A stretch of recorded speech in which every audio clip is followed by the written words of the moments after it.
Next regular Board of Education meeting is on Tuesday, October 22nd at 7:30 PM in the Board of Education meeting room. This evening, I would like to use my chair remarks to welcome our student reps. You all certainly remember Brenna Agarabi, who's been with us for a year and change and started again in September. But tonight we have Ryan Lombardi, and we know Ryan. A few things I got to meet Ryan. A few things I know about him are we'll start with the law of threes. He's one of 3 Lombardi kids, if I'm not mistaken. He's a 3-sport athlete plus DECA. And he's in his 3rd year or his junior year of high school. So 3 is an auspicious number. I hope that it works well for you up here. When we get to the student representative reports, I'll ask you just to say a few words about yourself. Thank you. Welcome, Ryan, and thanks for being here, Brenna. With that, I'll turn it over to public comment. Good evening. If anyone in person would like to participate in public comment, please come up to the podium and wait for the chair to recognize you. Please state your name and address for the record, and you will have up to 3 minutes to comment. Please note the time with the chair. Thank you. If anybody online would like to participate in public comment, please use the raised hand icon. We have no raised hands at this time. Thank you very much. With that, I'll turn it over to you, Alan, for the superintendent's report. Good evening, everyone, and thank you for. Well, it looks like the staff here are here this evening. Thank you for being here this evening. And again, welcome to Ryan. I shared it this past weekend, the beam raising at some of the schools, and it is a wee reflection of the infrastructure, the people, the commitment to education. And I'll just show you just real quickly just the homes rendition of the raising of it. The kids had a wonderful time, and it's a similar event for Hindley, and Royal will be on October 16th. And there's all the kids and staff members who were able to write their names on the beam. We were over at Hindley when the kids checking out something on the property when the kids were signing at Hindley. You can't tell in here, but they were so excited. All the chatter was really fun to listen to. Oh, there's a tree. Yeah, there's a wee tree up there. Oh, I like the tree. The construction workers were, I don't know, more excited than the kids actually. The appreciation that the kids gave. Yeah, we're not doing justice to this without the sound of the kids, but they've obviously done this before. But. Yeah. Yeah.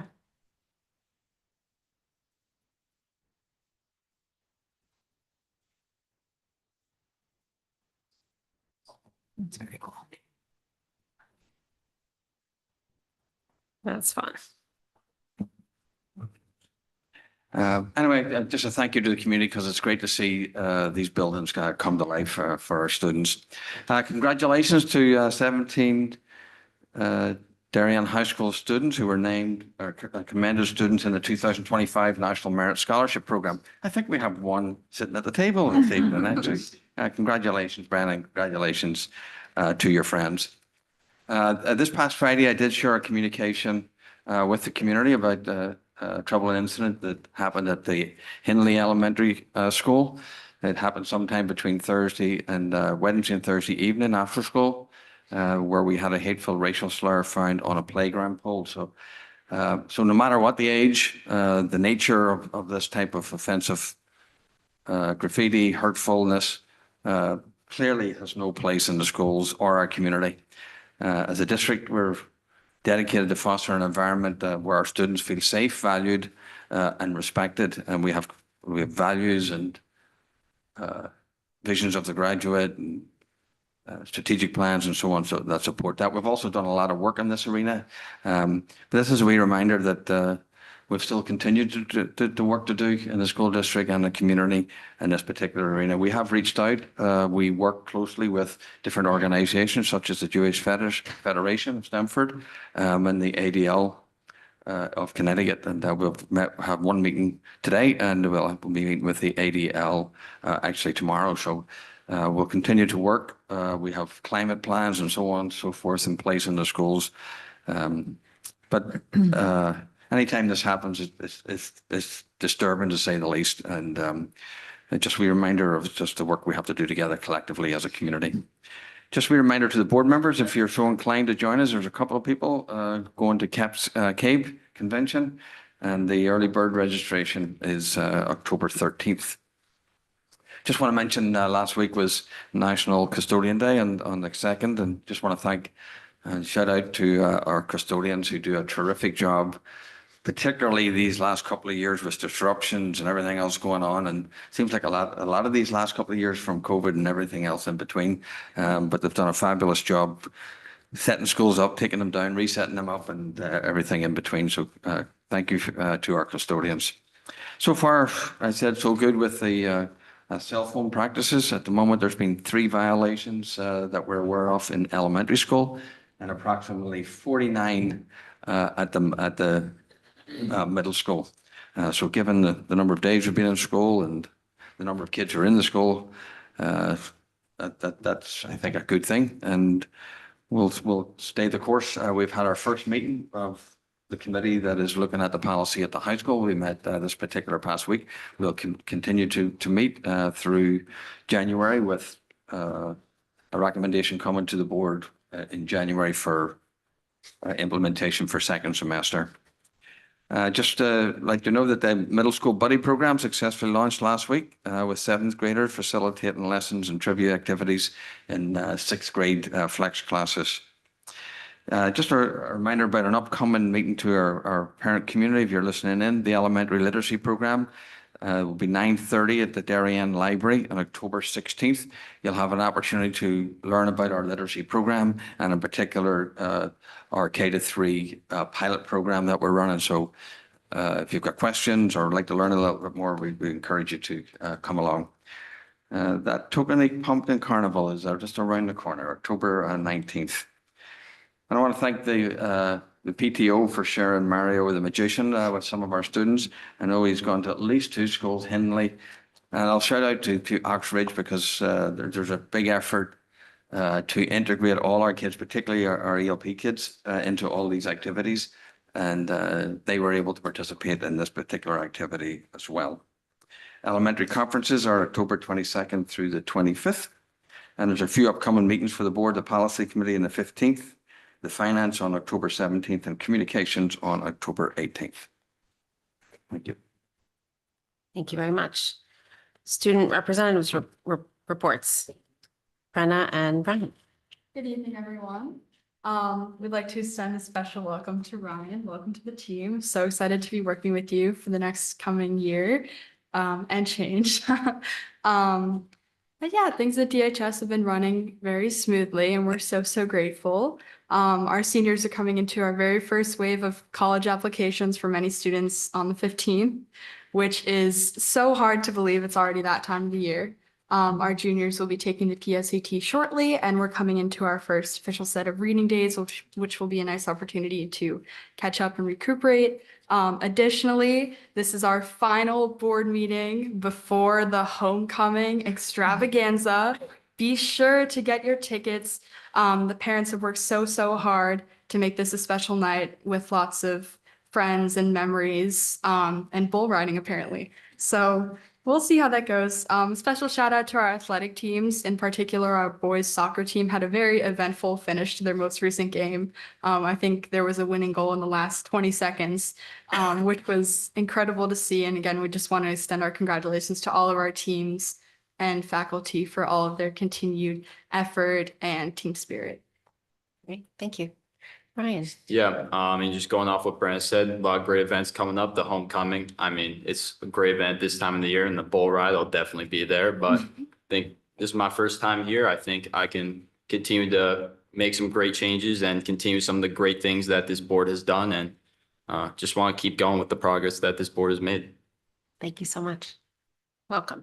Well, there's a challenge to the board. Yeah. Okay. With that, much less fun, let's move to the approval of the minutes. May I have a motion to approve the minutes of the regular meeting held on September 24th, 2024? That is Sarah, seconded by Dennis. All those in favor? That is Robin, Sarah. That's it. Okay, all those, okay. Greg abstains. And Greg is abstaining. Thank you. Unanimous with one abstention. Yeah. Or approved. Okay, board committee reports. Anyone? And we haven't had a lot.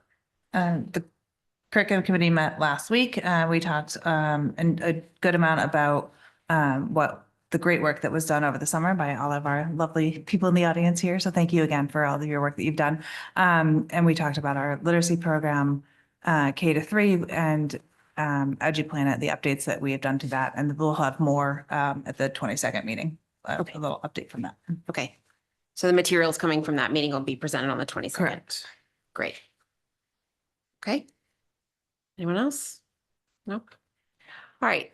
With that, we'll move on to presentations, discussions, and possible action. And a first reading and discussion of proposed revisions to Board of Education policies. I'm not going to read them all. Okay. With that, I'll turn it to you, Marge. And where's Jessica? She run away? Yes. You want to take the dais? Yes, please. All right, hello again. So my understanding is that you would like me to walk through the way that this all works. This came about, I was here last year, I think, talking about possible changes to your vacancy policy. There were some questions about how to interpret it. And my understanding is that you've spoken with my partner, Matt Ritter, who provided some written advice that you've all received. So I can walk through that. I can answer questions you have about how your current policy would be applied. I can answer questions about any changes you might want to make to your policy, and we'll take it from there. Does that sound okay? Yep. Okay. So the legal framework for analyzing how you would, the question came as this: how, if there were a vacancy on the Board of Education, who would take the place of who would fill in for the vacant position? And your current policy talks about, has a particular provision, and it says that you replace the vacant position with somebody from the same political party. And then there were questions about what that meant. So these are the statutes that apply. First of all, the minority representation statute, Connecticut General Statute, section 9-167A, which talks about the specific numbers of members that you are required to have from each political party. So you're a 9-member board, and so the most you can have from one party is 6 members. Okay, so that's number one. First, we look to that. You can never violate that law. The second law that I don't think was actually mentioned in Matt's email, but I did want to mention it here, is Connecticut General Statute, section 10-219. That is a law that's specific to filling vacancies on a Board of Education. And that's also the law that forms the basis for Shipman and Goodwin's model policy on vacancies for boards of education. And what that law says is, if a vacancy occurs in the office of any member of the local Board of Education, unless otherwise provided by charter or special act, such vacancy shall be filled by the remaining members of said board until the next regular town election, at which election a successor shall be elected for the unexpired portion of the term, the official ballot specifying the vacancy to be filled. So no, there's nothing about political parties in that statute. However, the important part of that statute is this phrase, unless otherwise provided by charter or special act. So then we look to your town charter, and the town charter says this. It's chapter 2, it's just section 8. It says, in relevant part, when the person vacating an office, and this does apply to your board, has been elected or appointed as a member of a political party, and when such board or commission is required by law to be bipartisan, as you are, such vacancy shall be filled by the appointment of a member of the same political party. So your town charter looks to the party that you were a part of at the time that you were elected or appointed. So that the town charter trumps your board policy. Your board policy cannot take precedence over your town charter if your town charter applies. If your town charter does not apply, or if it does, and if your board policy can be read in harmony with the town charter, then you look to your board policy. So your current board policy says the Board of Education, this is the part that talks about filling vacancies, shall fill such vacancy with an individual from the same political party as the member who previously filled such position. Okay? So as Matt advised, we read that to mean the same political party at the time of the party that the individual who vacated the position was enrolled in, not the party that they were appointed as being a part when at the time of appointment or election. So your policy looks at the party you were enrolled in, and the town charter looks at the party that you were elected as or appointed as. Now, how does that all play out is the question. That's where we were asked to go through a number of different scenarios. So I'm happy to walk through those scenarios if that would be helpful, but I'll pause there if there are any questions. I think we've all had a chance to read it, so I don't know that you need to walk through, although I think if there are specific questions on either the general application or the scenarios either depicted there or not depicted there, I think it's a great time to open it up for questions. Sure, Katie. Thank you. Thank you, Jessica, for being here. There have been a lot of internal emails and conversations going on about this, and it is a bit confusing. So I'm glad that you're here to clarify. My first point of clarification I want to ask you about is what was meant just now when you said that the Board of Ed policy that refers to the party that you're enrolled in. What do you mean by enrolled? So, for example, if you were appointed as unaffiliated with any political party, but you are enrolled in the Democratic Party, then the policy would look to the party that you are enrolled in. So, okay, so appointed, that typically happens only when there is a vacancy and the board votes for that person. So is that what you mean?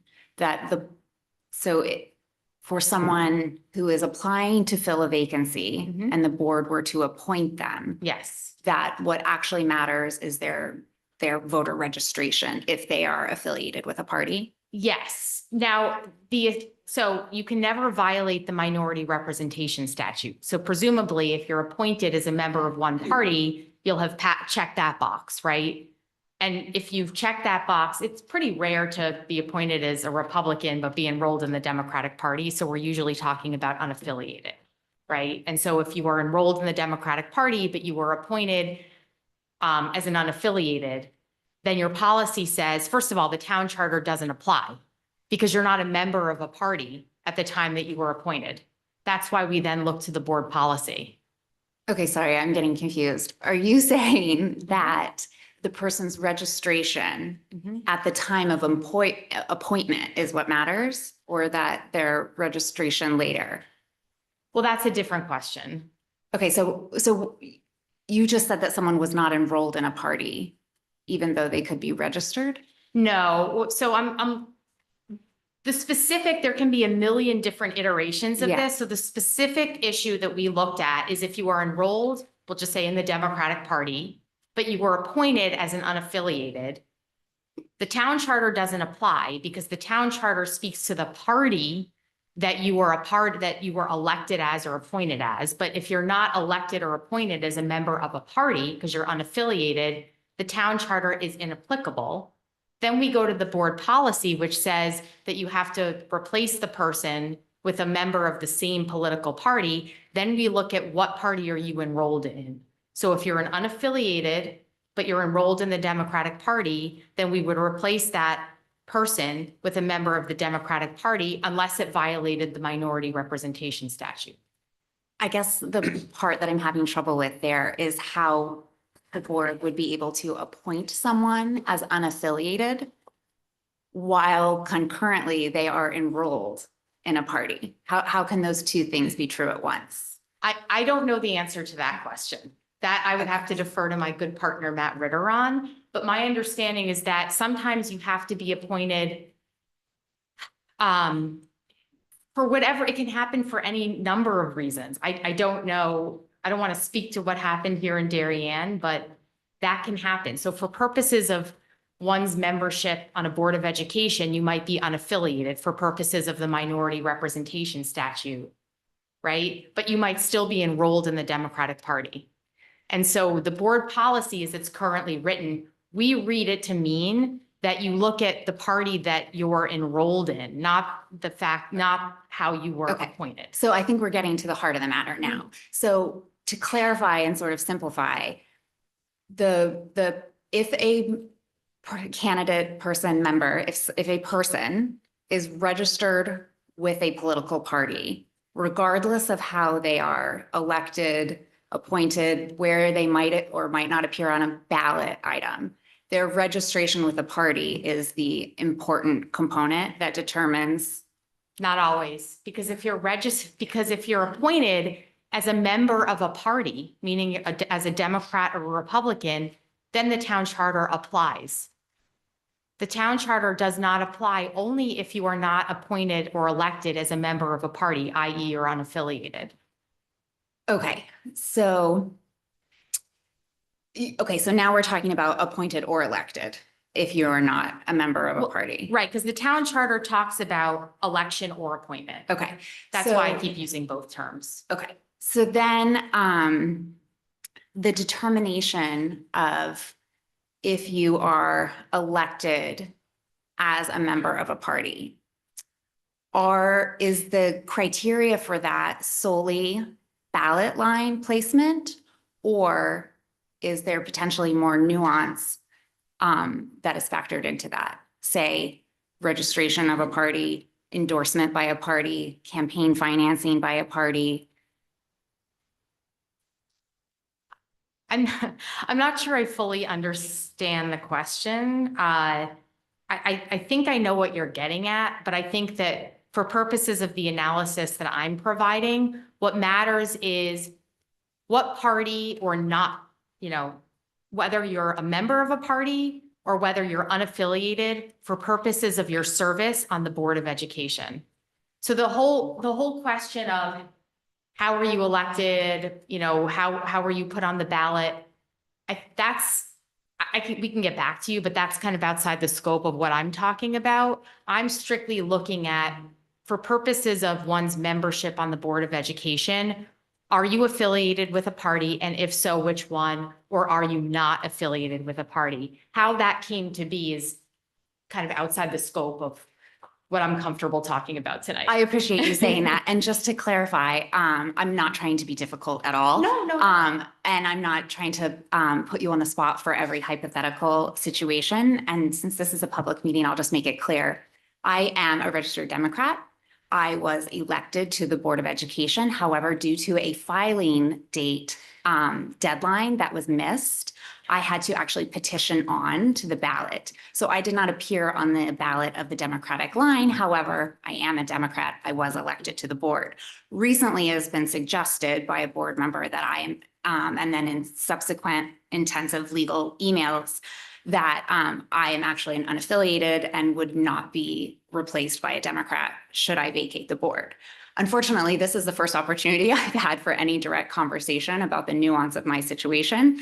So again, I'm not trying to be difficult or propose ridiculous hypotheticals to you. It just happens to be an actual situation that we're dealing with at the board right now. And unfortunately, again, as I haven't been directly consulted, there have been a lot of confusing emails that have, been portrayed and responded to with a limited scope of what the actual situation is.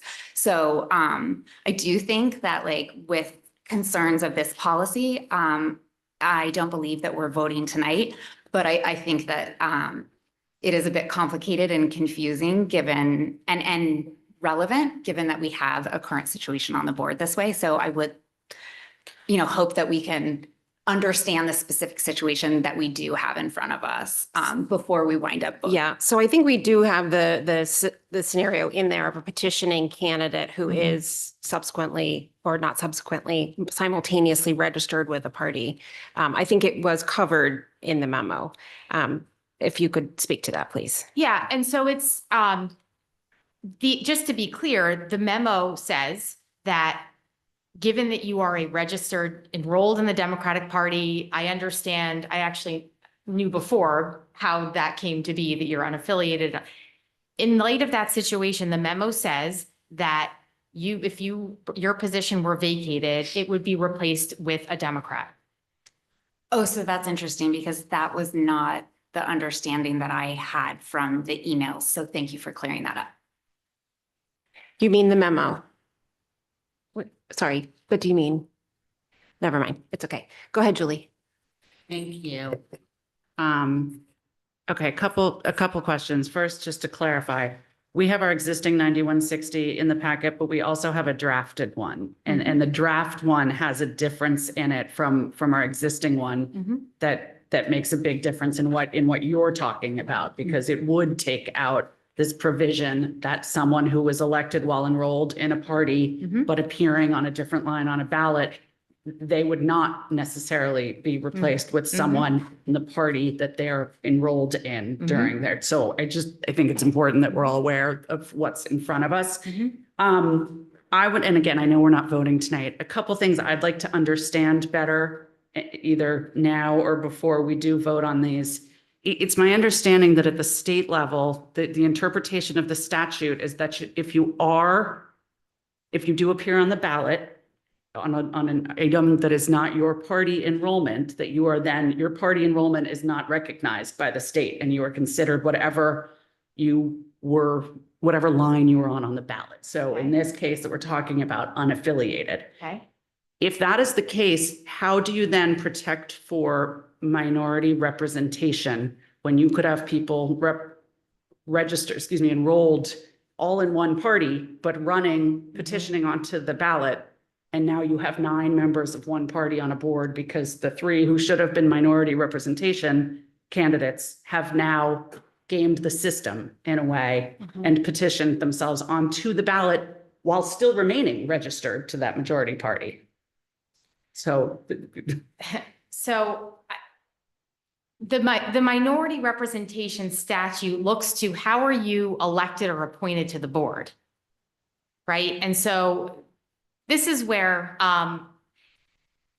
Matt has a lot of insight into this, Matt Ritter. So I would probably feel more comfortable getting back to you on that. But That's my fine. understanding is that whatever you are elected or appointed as is what you are for purposes of the minority representation statute.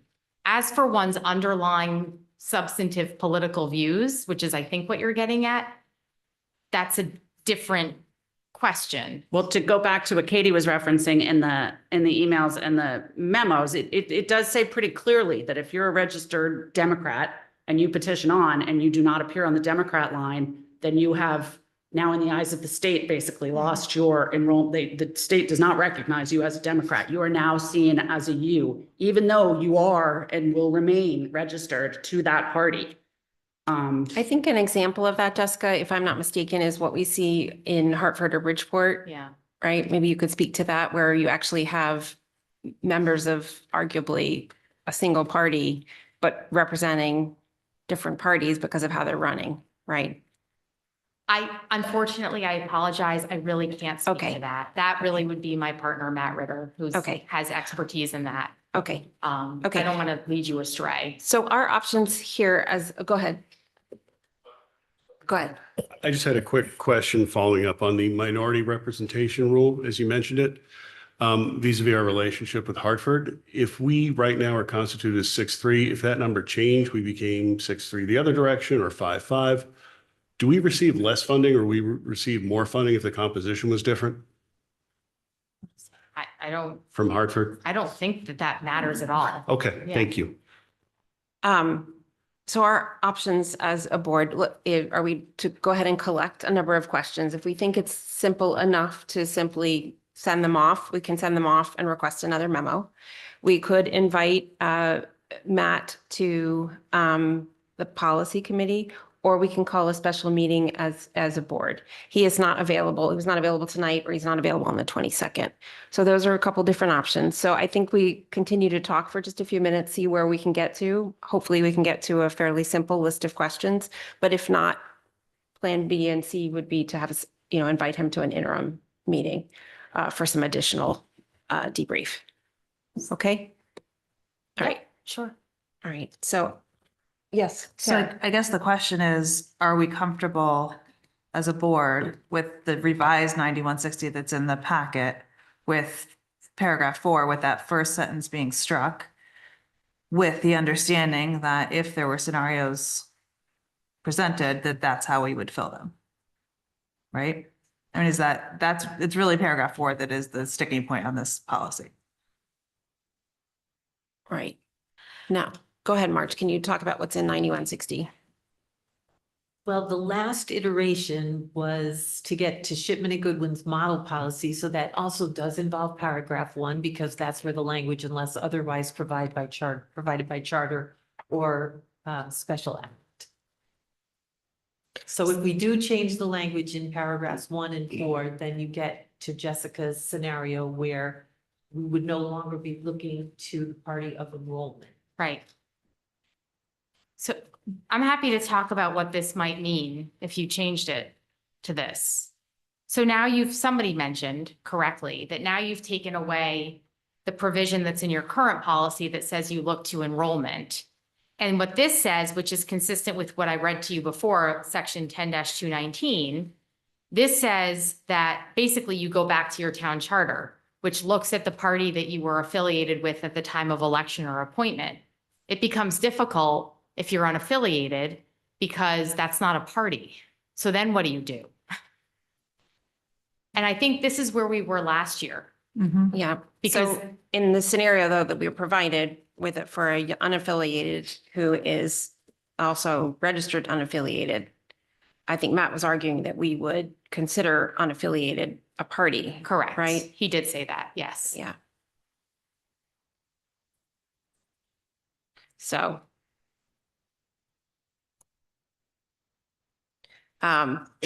Then based on that, Jessica, if we were to strike that provision, I think of the board filling the vacancy with an individual from the same political party as the member who previously filled such position, the only instance where that would matter, because am I correct? The only instance where the town charter does not subsume would be the instance of a petitioning candidate. Again, not a candidate running for another party. So not a candidate running for working families with a Republican, Democrat, Green Party personal registration, but only in the case of a petitioning party where you have kind of a political party, but not exactly. That's the only case where you would have this fill the vacancy with an individual from the same political party as the member who previously filled such a position would kick in. Right, because the point that I was making earlier is that if you're unaffiliated, you're not a member of the party, so the town Right. charter doesn't apply. And when I talked to Matt about this, the way that he got to reading this policy as looking at enrollment rather than what party you're affiliated with at the time of election or appointment is he said, whoever drafted this policy back in whenever must have looked at the town charter and made a deliberate decision not to include the words at the time of election or appointment. So therefore that must mean it looks to enrollment. And to your point, that this would really only come into play if the town charter doesn't apply because you're not a member of a party. That's right. Is everybody go ahead, Julie. I guess I would like to understand also, and this is for next time or however we're going to follow up on this, the difference between being a candidate who gets put forth by the Libertarian Party or the Green Party, but may also still be registered or enrolled in one of the main parties. I'd like to know what that looks like, and I can't reconcile how comfortably we switch from talking about we're going to use you as a party and treat it like it's a party. And then in the next sentence, we say, but we can't because being a you just means that you're not a party. So you get kicked back to step 1 at that point. We're flipping and flopping in a way that isn't making sense for me. And I'm struggling with putting it all together because of that. So let me address your first question and then I'll try to address your second question. If you were a member of a party, then I think it's almost simpler because the town charter would apply. And so then the town charter again looks at the party that you are elected or appointed as. So that applies because you're a member of a party. The only reason why we have this kind of unusual situation is that an unaffiliated is not a party. But then to your second point, yes, I see there is some intellectual inconsistency, but I think what the memo was trying to do was it was trying to interpret what you have in front of you in a way that reads the town charter and the policy in harmony that wouldn't require the board to do anything. It would allow the board to interpret your policy in consistent with the town charter, consistent with all applicable statutes, and to reach a conclusion without taking any action. Now, if the board wanted to do something different and decided, well, we want to be more explicit about how we address unaffiliateds or how we address what happens if you're enrolled at one point and you're elected, in a different way, you could do that, but you don't have to. So again, my view of Matt's memo was it was giving you a path to interpret what you have in front of you in a particular way. Katie. I'm recognizing that we'll be coming back to this, and there's probably still some more clarification to have. I just wanted to sort of say that I think that it's important for us to have a clear understanding of all the components, the town charter, the state statutes, and what our policy is going to be. I don't think that making changes to a policy with any ambiguity is a good idea. Understanding that policies are written broadly and not outlining every particular scenario. I do think that as a board, we should feel comfortable that we know what will happen in situations. And to that end, I also think it's very important for us to consider the spirit in which the laws and statutes were written and the spirit of minority representation. And while I understand that we have a specific case here, and I do think that that makes sense to understand the nuance of it, I also think that that we're best served to think in terms of broad hypotheticals in terms of majority and minority, as opposed to even, our current situation and which way it goes. So I just want to make sure that one, we're respecting nuance of current situations, and two, that we are thinking in terms of the spirit of which the statutes were crafted.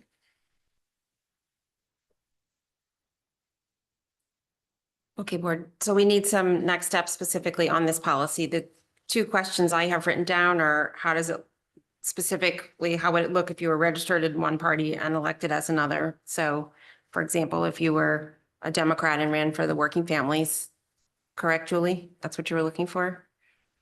Okay. And what do you mean when you say, how does it look? How would that play out? It kind of ties into my original question, which is this question again of if an individual petitions onto a ballot and gets elected on that line, but they are registered to another party throughout the process and as they serve in whatever capacity they serve, but they're considered a U, or they're considered a libertarian, or they're considered whatever, what kind of impact does that have on protecting for minority representation? So that was the question that is a better question for Right. Matt. So But the that's- specific question about how does your policy apply to you're elected as one party, but you're enrolled in another, that one I think I answered. Yes. Yes. It's the broader question that the bigger okay. kind of at the state level, which impacts us, I think, and how we Okay, need to so in other words, decide on which way to go. right, because if someone, because you basically want to know if someone resigns and the minority representation statute kicks in, what does that mean? Yes, yes, because the way our current policy is drafted, if a person were to resign, we would go based on the party they're enrolled in. The way that it has been brought to our attention, the state looks at party membership. That person might not be considered enrolled in that party anymore.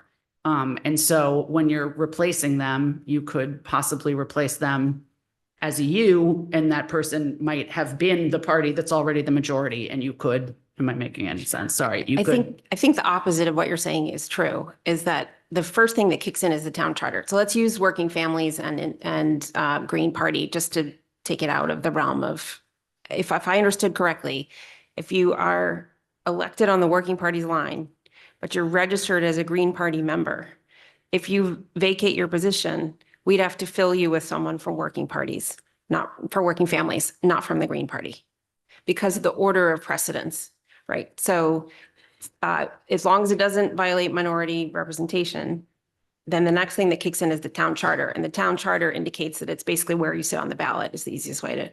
And then the third thing that kicks in is policy. And that's if you need that additional level of specificity. So what I'm saying is the Yes. state now recognizes someone who's enrolled as a Democrat as a U.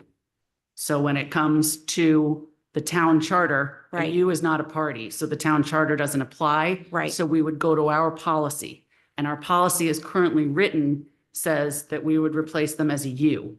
And the current draft that's being proposed says we could replace them with anything. Mhm. And that person Right, ideologically, whatever, wasn't a U in the first place. Right. Who knows? sure. So that's what I'm trying to understand, because then you could end up having ours. Yes, you could. Because our majority is Republicans, you could have Republicans petitioning onto the ballot Yes, you could. to be elected as unaffiliated, to Yes. have 9 Republicans on the board, which is not the spirit of what the statute is meant to protect. Right. So that's Dave, what I want to understand. got it. Respectfully, perhaps we should have policy subcommittee take a look at Matt's calendar and see if we can bombard him with hypos there, and then perhaps come He back. is available at policy. So Perfect, if okay. we want to do it that way, we can do that. Otherwise, we have to call a special meeting. If we Just- want the entire board. Just a suggestion. I don't know where the rest of the No, board feels. I think that's fine. I'm more than, are we comfortable sending it to policy? I would, excuse me, I just wanted to ask, can you clarify, board participation in subcommittees which they are not a member of? Yes, technically, board members don't participate in subcommittee, which is, But, so would you then sort of revert to like a member of the public? Yeah. And public comment. So I would be very interested in asking some specific questions and having a specific conversation with Matt. So I would prefer for it to come to the full a special board. meeting. I think it Yes. might make more. I just think it might make more sense instead of going back to policy and then coming back here and have other members that are not in policy having questions and then having to go back. Okay. If we could do it, even if it's a Zoom special meeting, might be easier. Okay.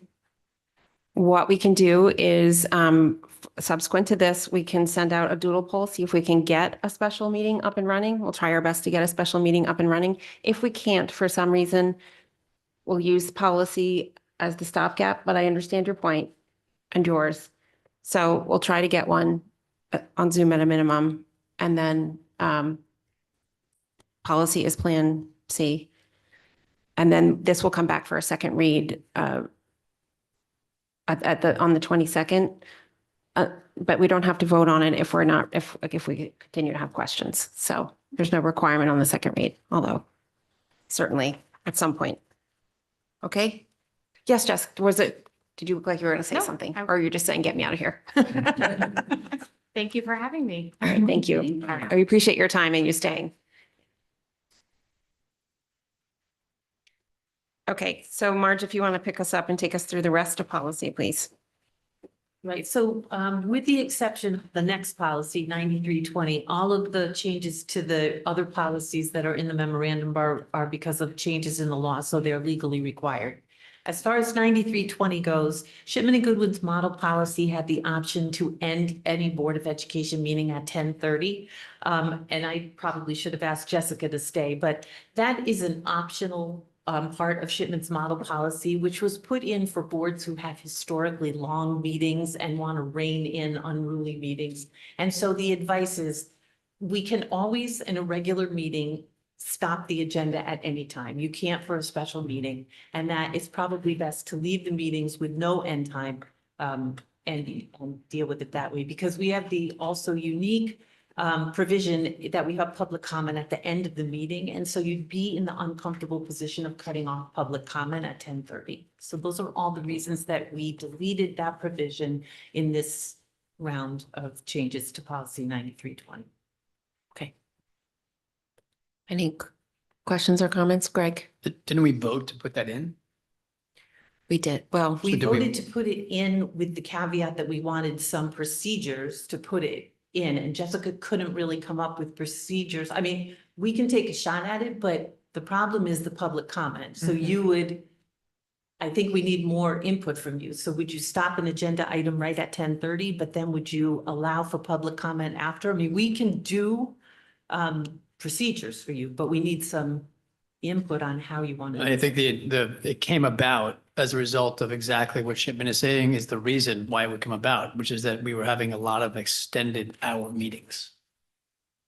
Yes, well, I don't, We're actually not the worst, I Greg, mean, but back in the day, we used to be here till midnight. Like, we're actually doing really well. What's I guess, I mean, like, it's not just the hours per meeting, right? It's also, we have 78 meetings in a year. Yeah. So you add those up, not necessarily for the board, but for the folks who have Right. day jobs, we're causing them to be here. So we're trying to be respectful of their time as well. Julie? I think I could maybe argue that having shorter meetings would not lead to fewer meetings. It might actually go in the other direction. If we make them shorter, we might have more. I think that what we did talk about this and we talked about the challenges of it, but the idea that we could decide that in fact, it's gotten to be 10:30 and nobody has anything productive to give any further. And so somebody wants to make a motion to move the next two agenda items to the next meeting and you go to public comment, to me, feels more like the way we operate, because then we still have a proper amount of time to give to public comment, which I know we all protect for. But we do have some flexibility there.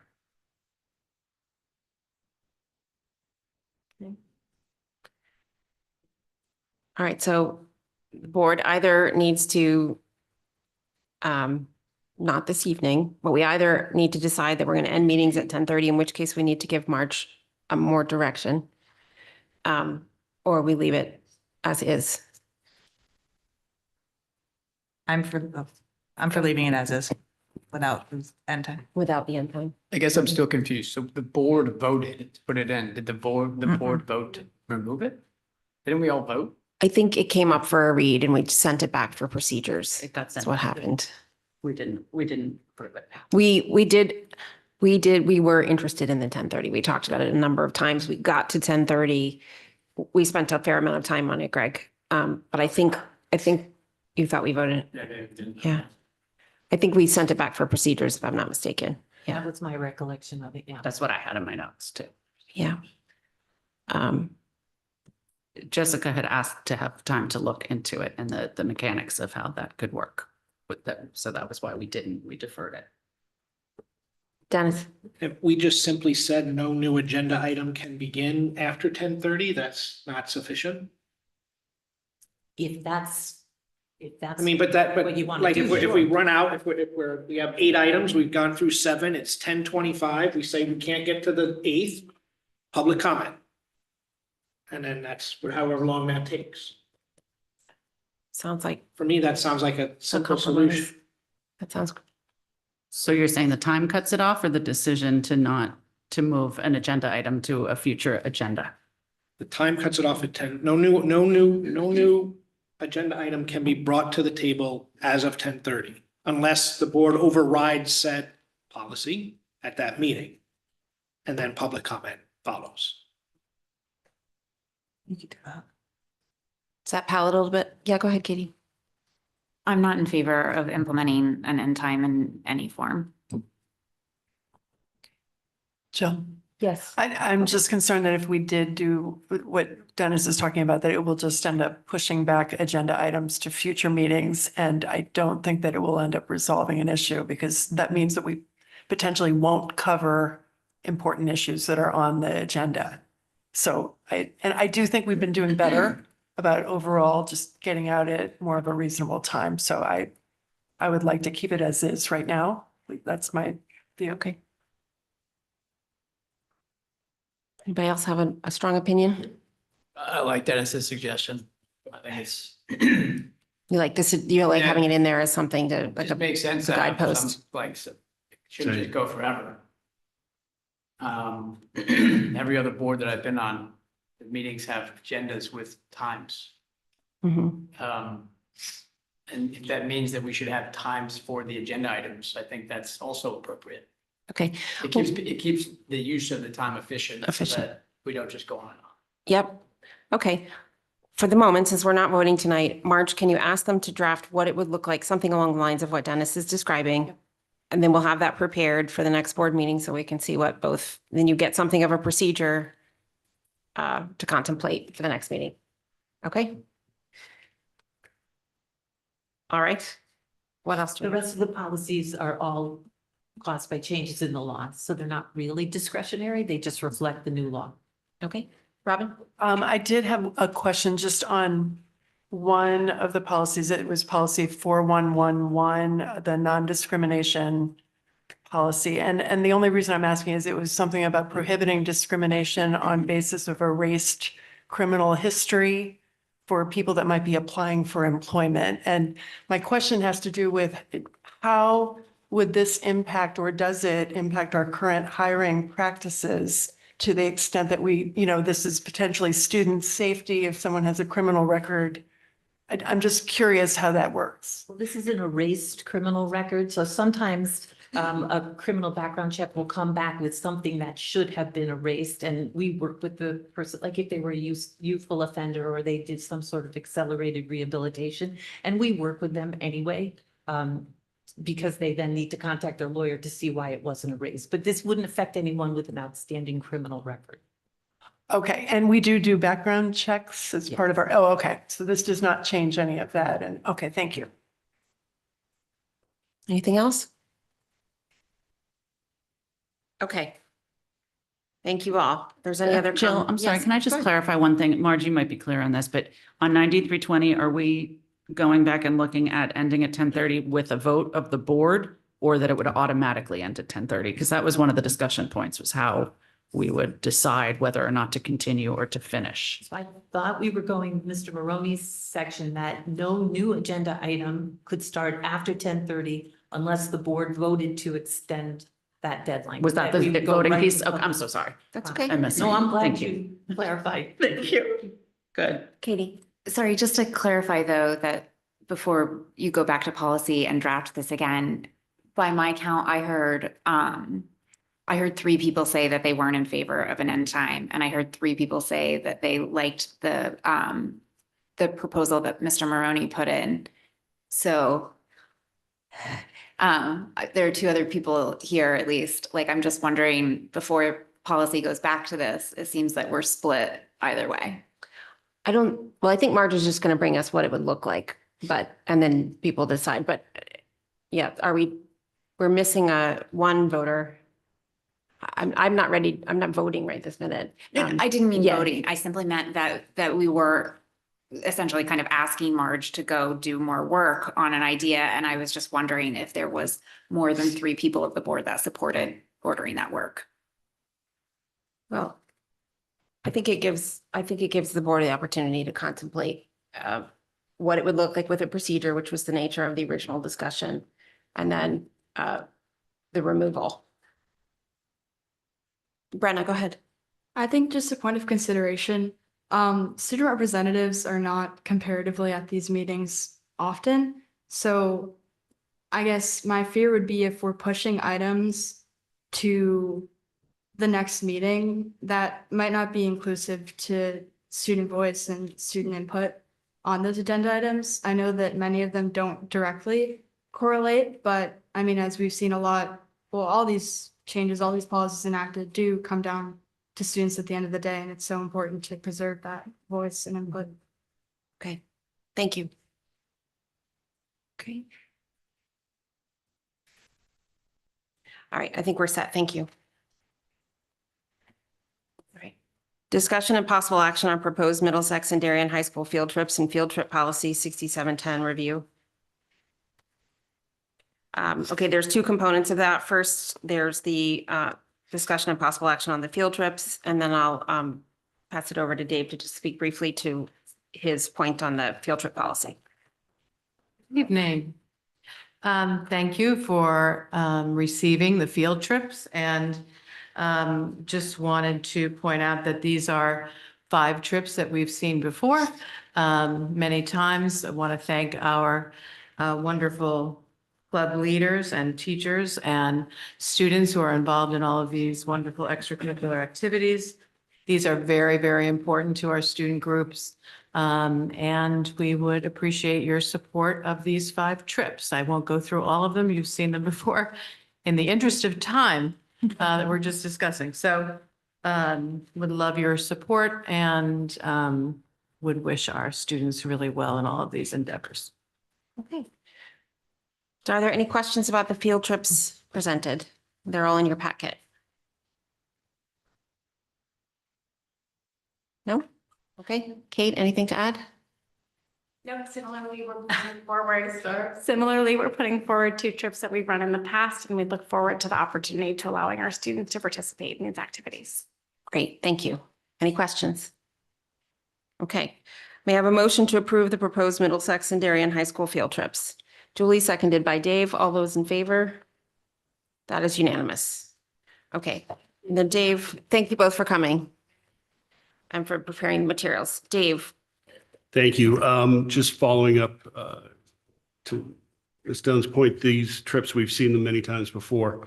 So when I look at the policy, I see special trips, which are the ones that require board approval. Those are overnight and beyond 500 miles, including trips outside of the continental United States, which the last part's weird. But the idea is if we're seeing trips over and over and they're every year, perhaps maybe the policy subcommittee could look at making some changes to this, that if it's an established one, it just gets approved with superintendent approval without coming to the board, or perhaps we change the distance or the overnight. So maybe there's some changes we could make just to increase efficiency within the administration and maybe minimize board interaction on these. Okay. Marge, is there anything statutory or otherwise that we have to follow on these trips? No. So this policy is completely our own discretion? Correct. Yep. Okay. Okay, Administratively, we could support these and then just apprise the board. I mean, that's an option, but okay. Sarah? We approved this policy not that long ago, February of 23. Honestly, I don't necessarily remember if there was a robust discussion about this or not. I don't remember, can somebody refresh my memory if there was any consideration about why we didn't change it to? I think there was a little lull in field trips back around then, so there may not have been top of mind. Okay. May not have been seen. I just want to make sure that we didn't approve it for any particular reason that we're overriding. I don't recall any robust discussion on this personally. I don't either, but I'm just making sure that there wasn't. Julie? Perhaps if it goes back to the policy committee, that could get looked into. And we could determine if there were any robust reasons that it was passed as it was at the time. Okay. So Marge, what you would do with it is just take a look then at the basic assumptions or the basic characteristics that we approve. We currently use to determine what gets approval and decide what makes most sense for you all. And I know, I guess that you would have to balance that with what the board wants, but maybe we could identify the different components that are possible. Okay. So people want to send that back to policy? Okay, Dave's moving. Do I have a second? Dennis? All right, any discussion? This is the motion to send back the policy as Dave just outlined about the field trip? Yes. Yeah, okay. Any further discussion? Jill? Yes, Robin? Just one question. I mean, if we were going to do that and then it just gets approved by a superintendent, I still think it would be beneficial, at least for the board, to be apprised of the trips and what is actually happening with these different I think they're pretty important student clubs. And I think it's just whether or not it shouldn't take up a lot of our time, but I still think it's important for the board to be aware What's happening? of yeah. Okay. All right, any other discussion?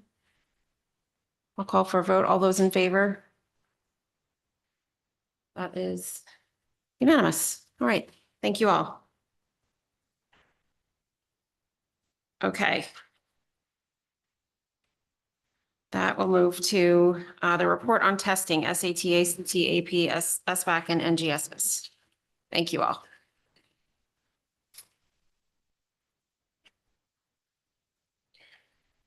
so this is our annual update to the Board of Education on assessments and standardized achievement test. We do have at the end of this just a very quick update on any revision to the data dashboard. It's not completely complete. I know the board hasn't approved it, but if you were to look at what you would see in with the addition of this information, we'll just show you some of the updates real quickly. Okay. But with that, I'll turn it over to our Director of Elementary Education and our Director of Guidance. Good evening, everybody. It's nice to be here this evening and share our student achievement data report with you. I also, our whole curriculum team is here to answer any questions that you may have as we go through the presentation. Oops. So this is our summative testing overview, and you know our battery of assessments: Smarter Balance, Next Generation, Connecticut School Day SAT, ACT, Advanced Placement, Seal of Biliteracy, and then we will talk about our testing dates for this year. Smarter Balance is administered in grades 3 through 8 in May. It's a snapshot of student progress in English language arts and mathematics. Students can score an achievement level of 1 through 4, where 3 is meeting expectations, 4 is exceeds, 2 is near, and 1 is below. They also receive an overall scaled scores. Score reports represent 3 areas of knowledge and skill within each content area. The test is computer adaptive, which means it adjusts to the students as they are taking the test. Individual score reports were sent home in September, a few weeks ago. We also shared a link to a presentation for parents about interpreting their students' scores, which I know people watched, and we've gotten a few phone calls about that. So that was positive. Student scores, along with other assessments, provide a very comprehensive profile of student performance. Similar, the Next Generation Science Assessments is administered at the end of each grade band, 5, 8, and 11. It evaluates student knowledge in 3 areas of knowledge: life science, earth and space, and physical science. Again, the score reports represent students' knowledge and skill. It is computer adaptive, multiple choice, technology enhanced items, and a performance-based task that is more open-ended and looks at critical thinking. Same thing with the score reports as Smarter Balance.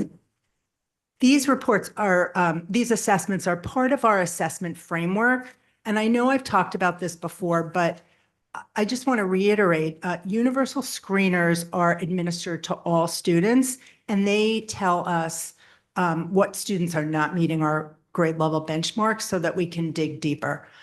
Summative assessments, which this is part of, are end of learning. Did students learn and master the content expected? So chapter tests, standardized tests, final projects, portfolios, it's the end of learning. The most important for us are formative assessments and self-assessments.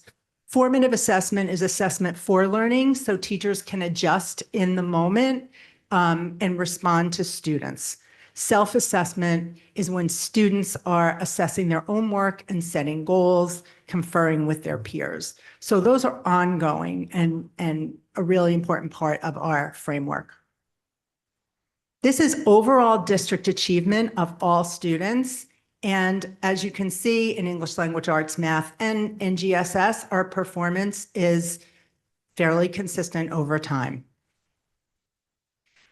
This year, we also wanted to highlight, oops, I skipped a slide, I'm sorry. The achievement of our high needs students. As you can see, particularly in ELA and math, there is significant improvement there. And one thing that I wanted to highlight on this slide, the state average of all students, not high needs, but all students in English language arts is a 49%. And in math, it's a 44%. So we are exceeding the state average even with our high needs students. Julie, would you just define high need students? Just Sure. Our high needs students are our students with learning differences, free and reduced lunch, and our multilingual learners. Is that any student with an IEP, or what is the? Any student with an IEP, free or reduced, or a multilingual learner. Thank you. So we're going to start with math. This is our achievement for math, and we did this year with historical data. So we started with 2018-19, the pre-COVID year, and then 3 years after that. So again, fairly steady performance overall. Same with middle school, grades 6, 7, and 8. And this is our comparison with our DERG. So you can see the DERG average and Darien. And just some takeaways and responses. Our high need students did demonstrate strong improvement, indicating successful support strategies. The math performance indicates some opportunities for targeted improvements in specific areas, and that's work that we continue to look at. We are trending toward pre-COVID levels or have met them, which is consistent with the DERG. And in 5 out of 6 grades, we exceeded the DERG average, which we are proud of. Looking forward, particularly in the middle school, we're looking at Smarter Balance window to see if there's a more opportune testing timeframe. We always analyze building and grade level data from the data dashboard to identify strengths and areas of growth, along with our formative and our curriculum-based assessments. We analyze students particularly who scored below expectations in skill and conceptual domains. We continue to revise curricular units to support integration of skill work and conceptual understanding. And at all levels, we continue to embed SBA type questions in our regularly scheduled assessments throughout the year, formative and summative assessments. In ELA as well, this is our elementary school performance, fairly consistent over time. Oops, sorry. And the same with middle school.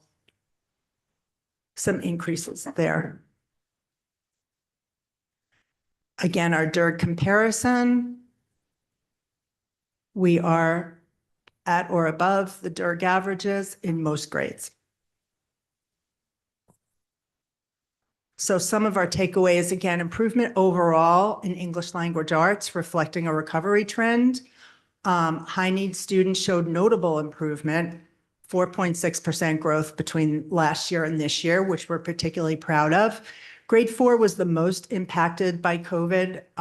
We saw this last year with our 3rd grade scores. Those were the students that were in kindergarten during COVID and then 1st grade during that hybrid year. As I said, consistently higher than the DERG. We did have a little dip in 4th grade this year. Continuing to develop our MTSS practices to support student growth. We have implemented explicit vocabulary instruction, which supports comprehension and test taking.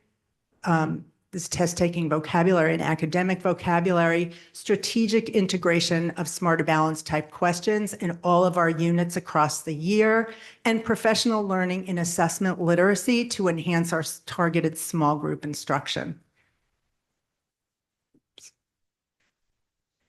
So next generation science assessment, again, fairly consistent performance over time. I apologize for this.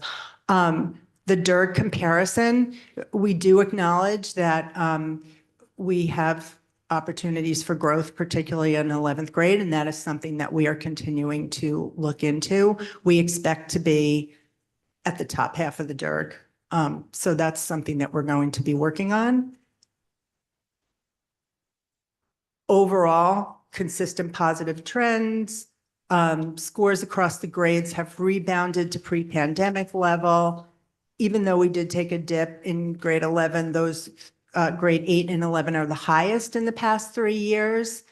And we have received feedback on our shift in testing procedure in 8th and 11th grades, which has been positive, and so we'll continue that this year.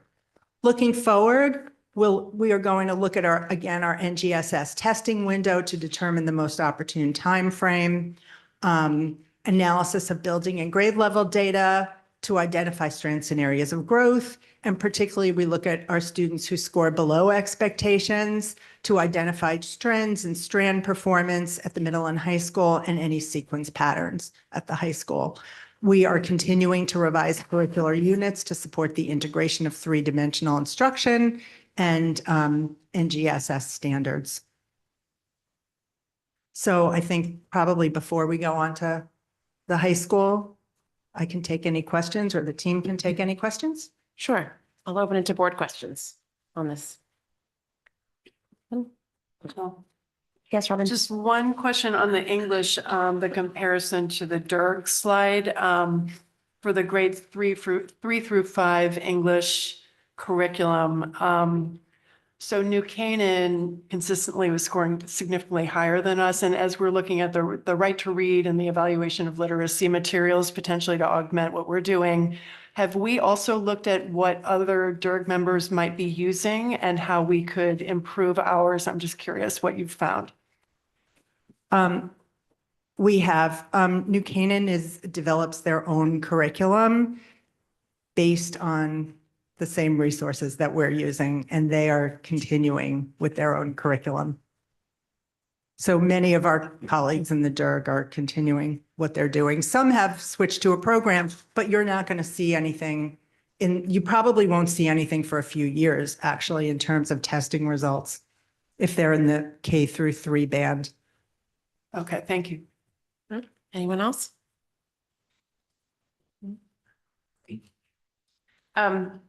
The point on the math performance, can you give us some examples of what type of targeted improvements you're talking about? This is the SBA mathematics. Yeah.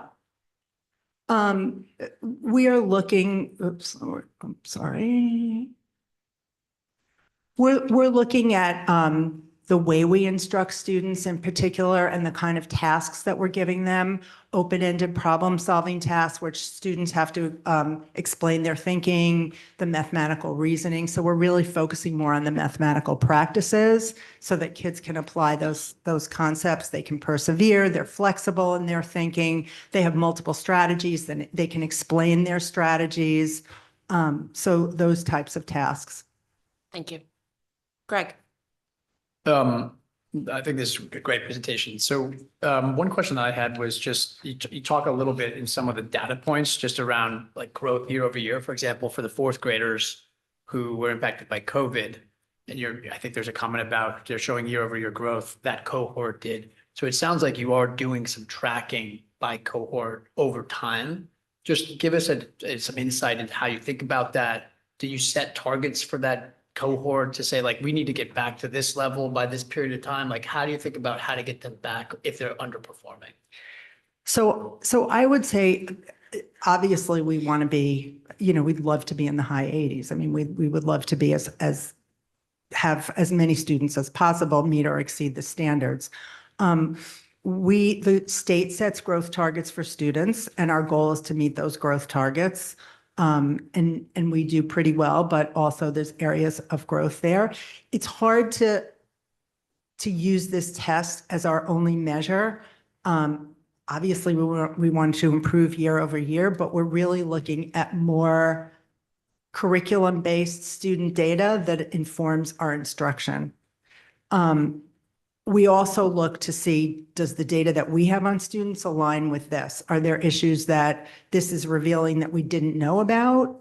If a student doesn't meet goal and our data doesn't show us that, then we would do a deeper dive and be concerned about those children. But overall, I would say we don't, I mean, our scores are always in the top like 2 to 5% of the state. So it's hard to, we always want to improve, but it's hard to set a specific goal over that. Yeah, I was more like, obviously fourth graders had the impact of COVID. So just thinking more about that cohort specifically where like it seems like based on the scores and some of the commentary that they're behind. So like, are we being proactive to try to get them caught up? Oh, absolutely. And that's part of that, Yeah. yes. And our instruction is aligned to the Common Core standards. So targeted small group, so that we're meeting kids where they need and making sure that they are showing growth over time in the curriculum is really what we're looking at. If I can just add one other feature to that. So another thing that's really important is taking a look at these scores as they come in from the spring assessment, and then not just looking at the cohort, that's certainly a part of it, but also looking at individual student performance. So taking a look at this one data point and then other measures. So for example, aim sub testing that will conclude at the end of the week.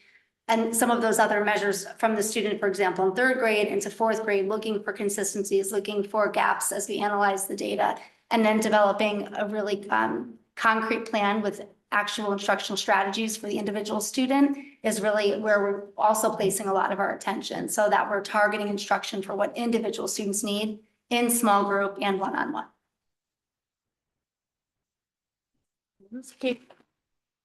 Thank you. I was just hoping that perhaps we could hear from Mr. Dockman just on your thoughts around those lower scores of the NGSS and particularly maybe even the grade 11, just for additional context and how we might think about that.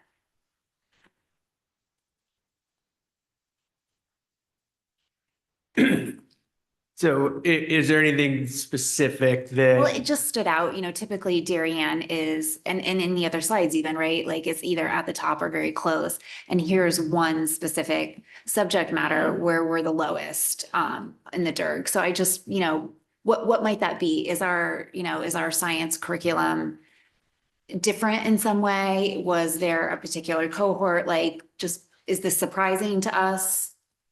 So first of all, if we look back 4 years since we started doing the NGSS assessment after COVID, we've seen significant growth over those 4 years. So this year or last year's juniors improved over the juniors that we had that have graduated. And so this year's seniors performed better than the seniors before them. So we've seen consistent growth in our 11th grade. A couple of things that we've looked at is looking at our science sequence and what our students are experiencing in 9th grade, 10th grade, and 11th grade.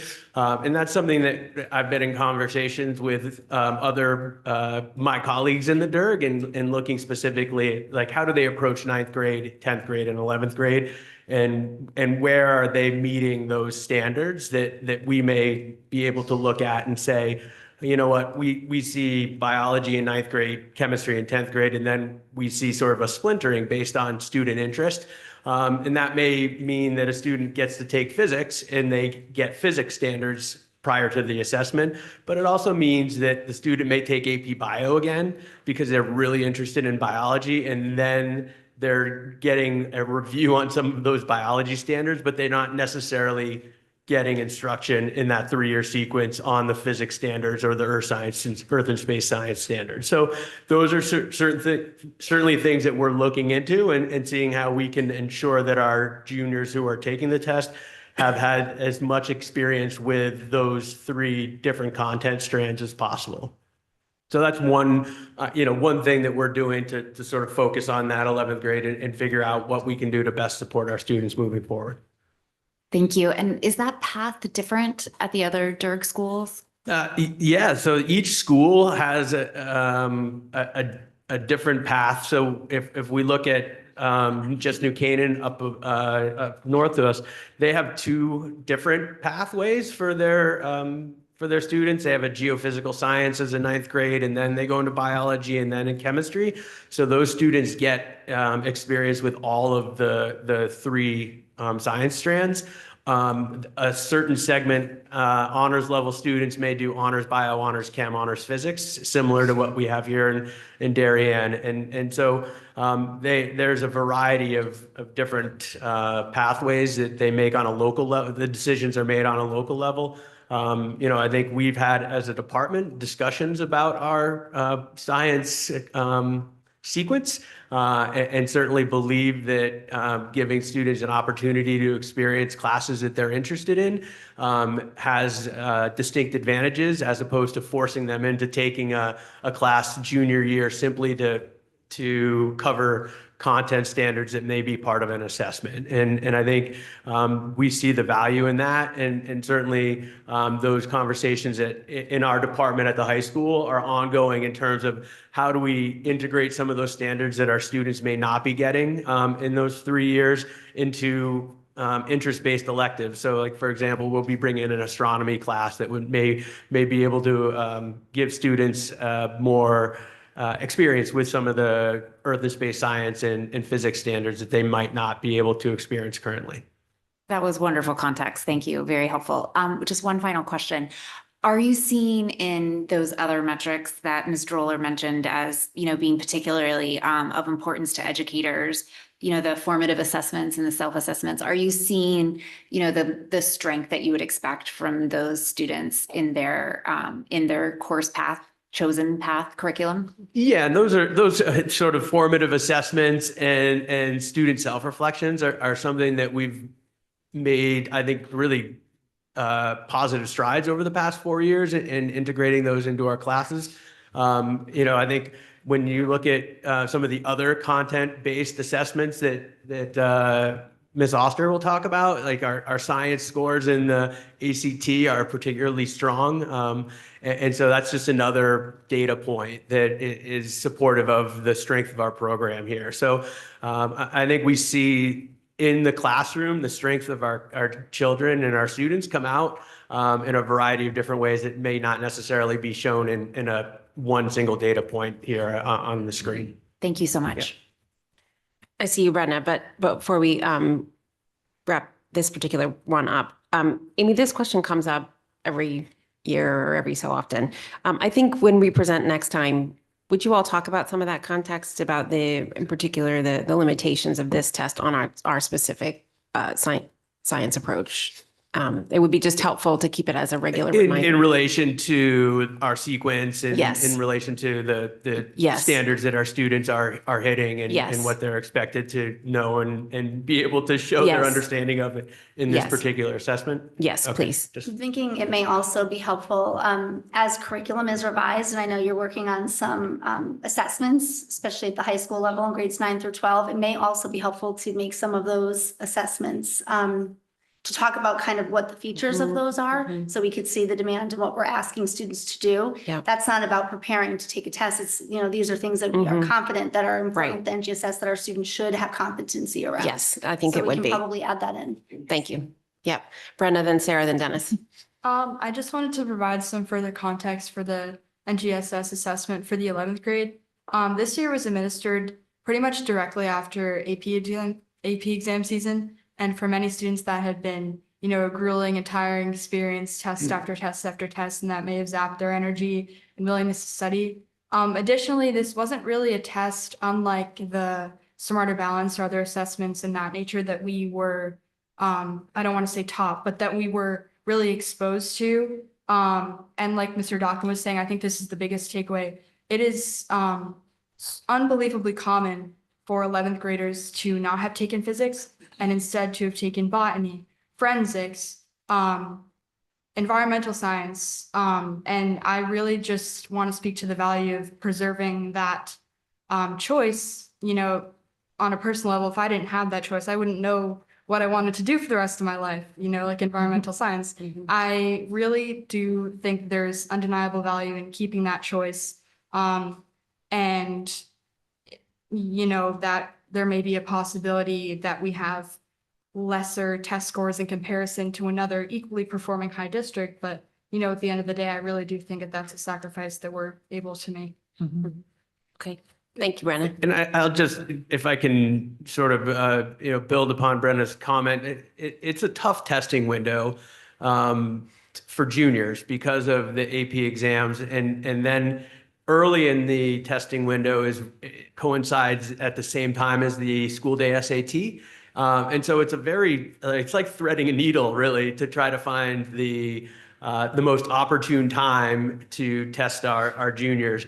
And one of the key benefits of doing it at the end of the testing window, not only it's after AP, but we see the seniors leave for internship, which gives us the opportunity to do our testing with solely juniors in our science classes, and that gives our teachers the opportunity to to be proctors and for our students to be comfortable with who's administering the test, and for our teachers to be able to give them those basic strategies like, hey, slow down. You have 90 minutes, take your time, make sure that you're reading everything. And that doesn't necessarily always happen in a room where you're just putting 30 random juniors in a test proctor. So, there are definitely some pluses and minuses to when our test is administered. And we see across our DIRG that most of the schools also test in that very end of the window, the last week. So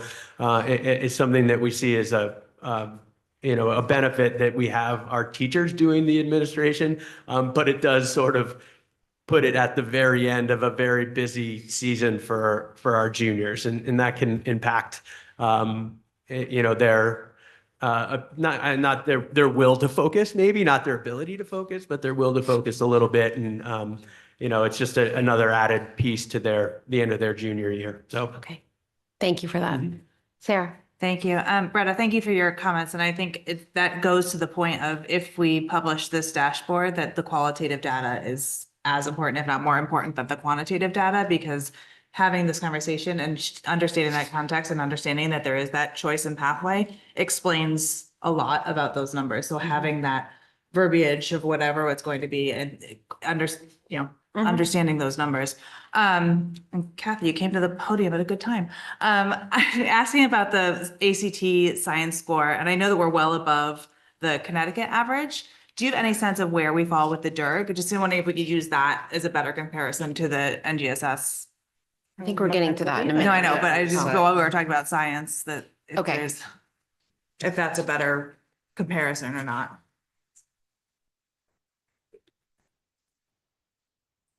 So I don't have the DIRG comparison for science. I can get that for you. I was just curious if you knew that it was, are we at the bottom in that component too? I don't think we're at the bottom for anything in the DIRG. Okay. But I'll confirm and Okay. get back to you on that. Okay. I'll tell you in a minute, the ACT cohort reports that come out, they come out in mid-October. So I'll have a lot more information in a week or two about other DIRGs.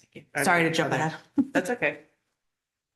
Okay, Dennis had a question and then we'll move I on to think Kathy. my question will come after this next. Okay. All right, take it away, Kathy. All right, well, I'm Kathy Astor, the Director of Counseling, and I'm very excited to share the student achievement data for the high school regarding the Connecticut SAT school day, as well as the weekend or national SAT and ACT data, and the data for the 1,241 AP exams that were taken last year. Darien High School students once again delivered impressive results. These results are a clear reflection of hours and hours of work, not only by our students, but by the faculty. And we're very proud of their talent and their commitment. And we're grateful for a community who clearly values educational excellence. So, as I'm sure you know, the Connecticut SAT School Day is a required test for all juniors in public school in Connecticut, and it's administered for free during the school day in the spring. The national SAT and ACT exams are optional exams, and they're typically administered on a Saturday. There's a fee. And I just want to take a minute to point out that Darien High School is a test center 4 times a year for each test. And that's pretty remarkable. Really, I'm especially grateful to Peter Trombley, who's one of the high school counselors, who is the test center coordinator on the weekend. So his work and all of the work of the proctors, I think really does give our kids a home court advantage when taking those weekend tests. So we are the test center for 8 administrations. Students can use the results from either the SAT school day or the national test if they choose to submit them for admissions considerations in the college application process.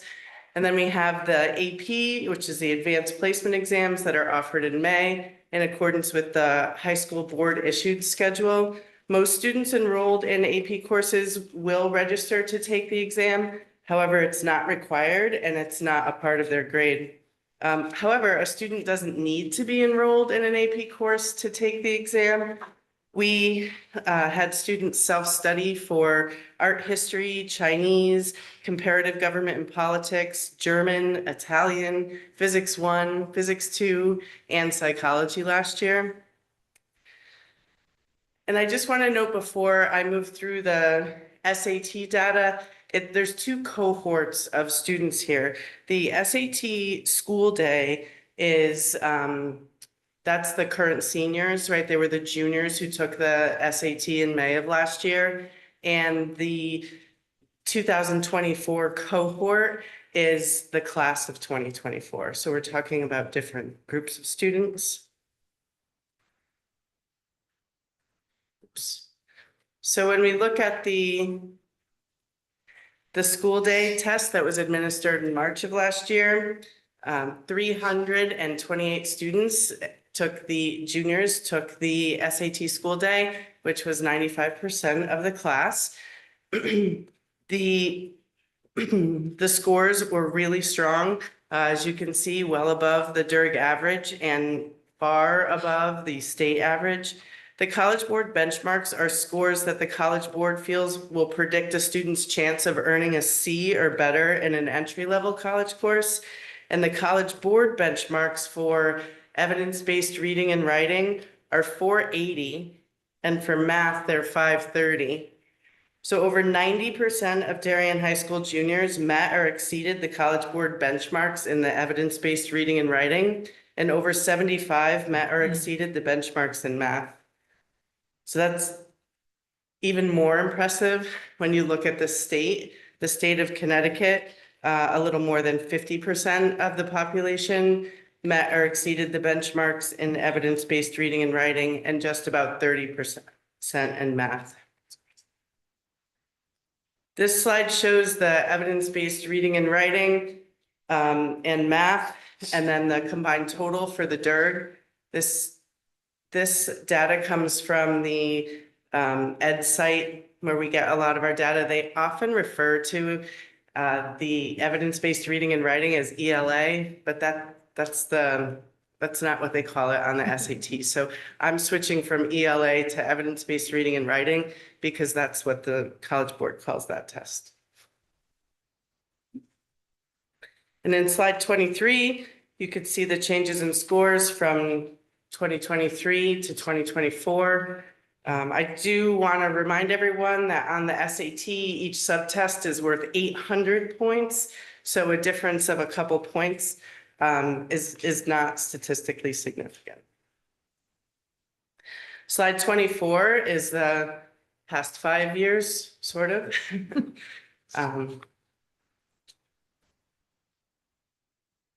And now we're shifting gears away from the school-based test to the national test. So again, this is the class of 2024.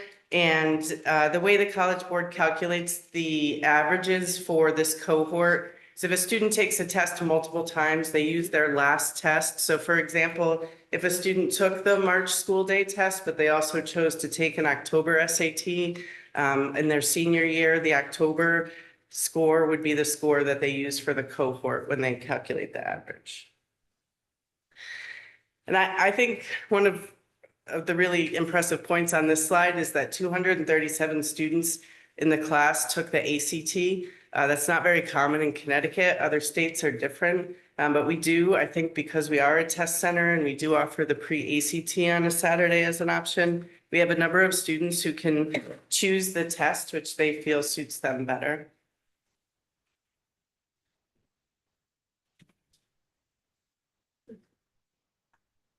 And then this is a comparison of how Darien students compare to Connecticut students and to students nationally. I think I want to leave it here for another second. And here's a 3-year comparison. And again, like Christian and Julie both said, you know, the scores are very strong and consistent over time.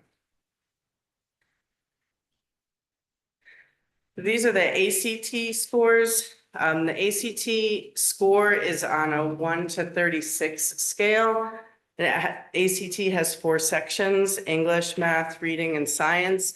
And then the composite score is the average.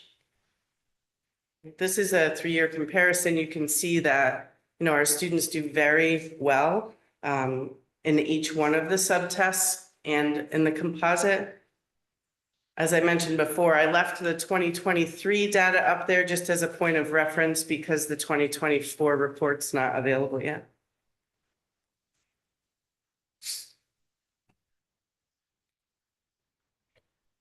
And now for the advanced placement or the AP exams. These are College Board exams that are given in May each year. They're designed to assess mastery in a subject-specific college-level curriculum. The scores are reported on a 1 to 5 scale, with 3 being considered qualified to receive college credit or placement. Most exams are 2 to 3 hours in length. However, the art courses do submit a digital portfolio. As I mentioned, most students prepare for these exams by taking the AP course that's taught at the high school. But we did have about 25 students who self-studied for courses that weren't taught at the high school. Some colleges grant credit for AP scores, and others may use these scores for placement or to waive requirements or prerequisites. This is a 5-year trend. As you can see, there's an increase in 42 more students and taking 272 more exams, and they continue to be successful. So it's quite exceptional to have a 93% of the students who take AP exams score 3 or higher. But then I was asked, that national 3 or higher, College Board puts that out a lot. That's a very common statistic that people refer to, but people wanted to know how many kids score a 4 or a 5 in Darien. And so I did see that 69% of students who take the test scored a 4 or a 5. So again, that's very, very impressive. It came out to 854 exams out of the 1,241 that were a 4 or a 5. This is just a quick slide to show you the 25 courses that are offered at Darien High School, the AP courses. And as you well know, we're adding AP psychology, which possibly could be another 100 exams for this year. And then I believe my last slide is just a report that the College Board puts out. It's called Equity and Excellence. I know you've seen these statistics over the years. But the top line shows the graduating class that at some point in high school, so at any point in their 4 years, 71% of the students at Darien High School, the class of 2024, took an AP exam and got a 3. And then below that are by each grade. So the current 12th grade, well, last year's 12th grade, 61% of the 12th graders. So out of all of the whole population, we submit how many, we have 350 seniors last year. 61% of them took an AP exam and got a 3 or higher. Those are good numbers.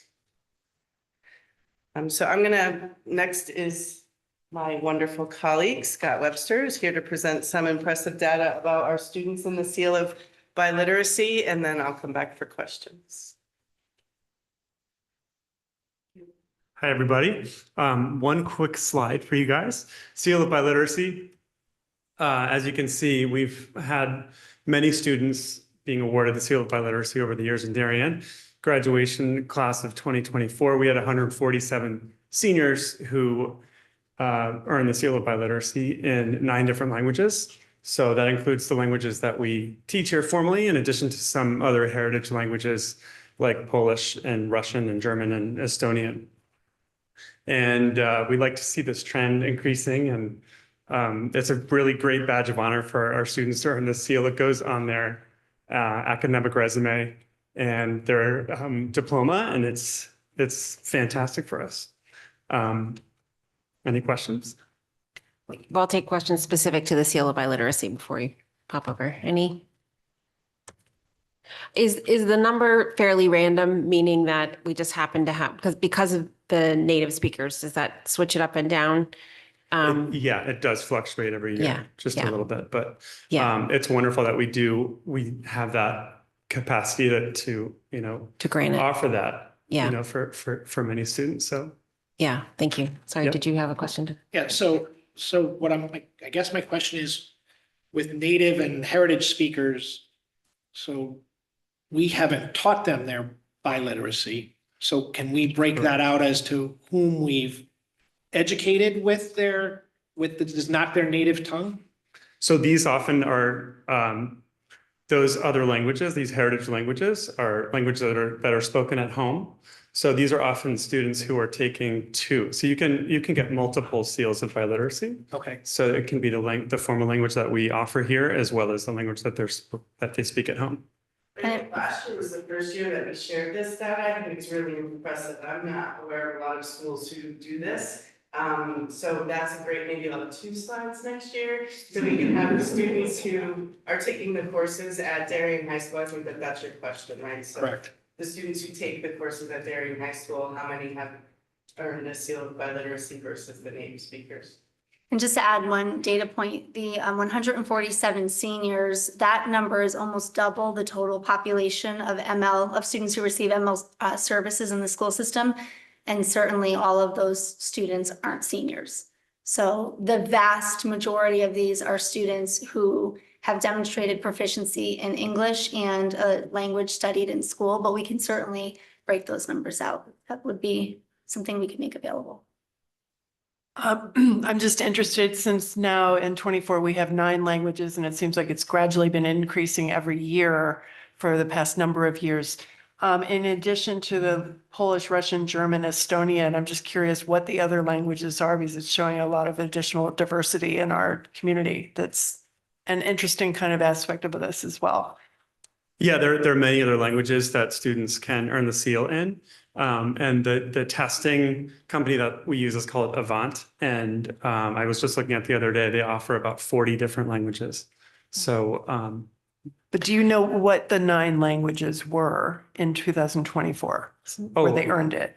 Yeah, so Russian, Estonian, Polish, and German, in addition to the languages that we offer. And Italian. That was the other one. Just because we gave the Asian thing. Yeah, exactly. And then the other 4 are the ones that we Okay, teach thank you. formally. Yep, and Darien. I think that's a good thing to add next year too, while we're on the subject. Thank you. Yeah. I'm glad that we've included this. It was something that we Yes. included, as they mentioned, for the first time last year, and it's certainly adding to kind of the portfolio of assessments and how we view student achievement. Yes. Did I see someone on the left? I see Sarah's on the right, but I thought I saw left. Okay, Sarah. I'm just curious if you had the comparison to the DERG or the state, where do we fall in terms of our, language speakers? I don't have that data, but I can look into that. Just for next year, it would just be interesting since we're comparing everything else to Absolutely. the Yeah. rest. We can add in maybe in a 3rd slide for next year. There you go. Fantastic. Great. Okay, Thank you. thank you so much. All right, now back over to Kathy. Questions for Kathy on the other data? Dennis? So going back to the science question, with our AP exams, do we see any drop in science versus other AP classes? Are you familiar with the science course specifically? I could grab my folder. So I can't pull the percentage of students that scored 3 on each of our science exams, but I can tell you that they are extremely high. And I would be shocked if we had, if it wasn't 80 or 85% or higher scoring 3 or more.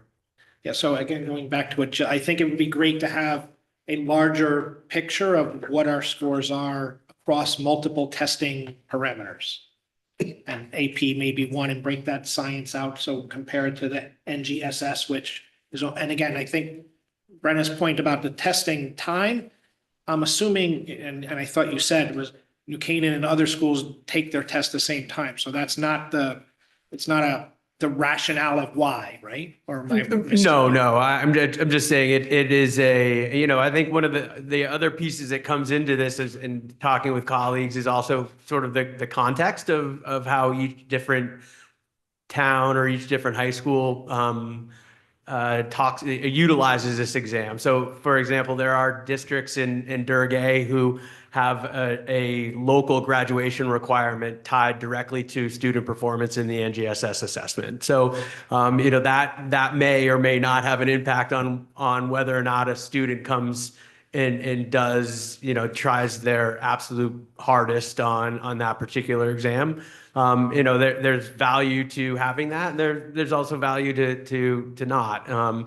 We don't particularly have a connection to graduation requirements directly to the NGSS assessment. So there are a wide range of differences that are seen locally at different schools that certainly we're looking into, and that we may, have not a reason or a rationale, but get us closer to an answer as to what we can do to support our students.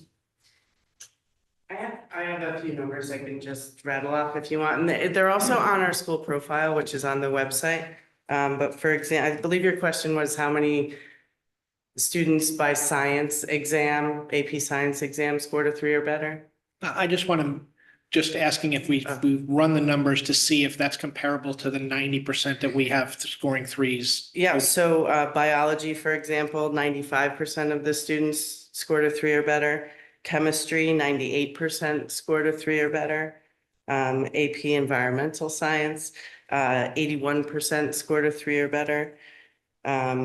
Physics C, electricity and magnetism, 100%.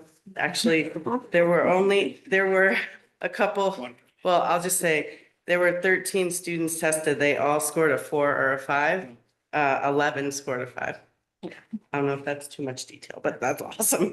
And then for the physics C mechanics, that also is 95%.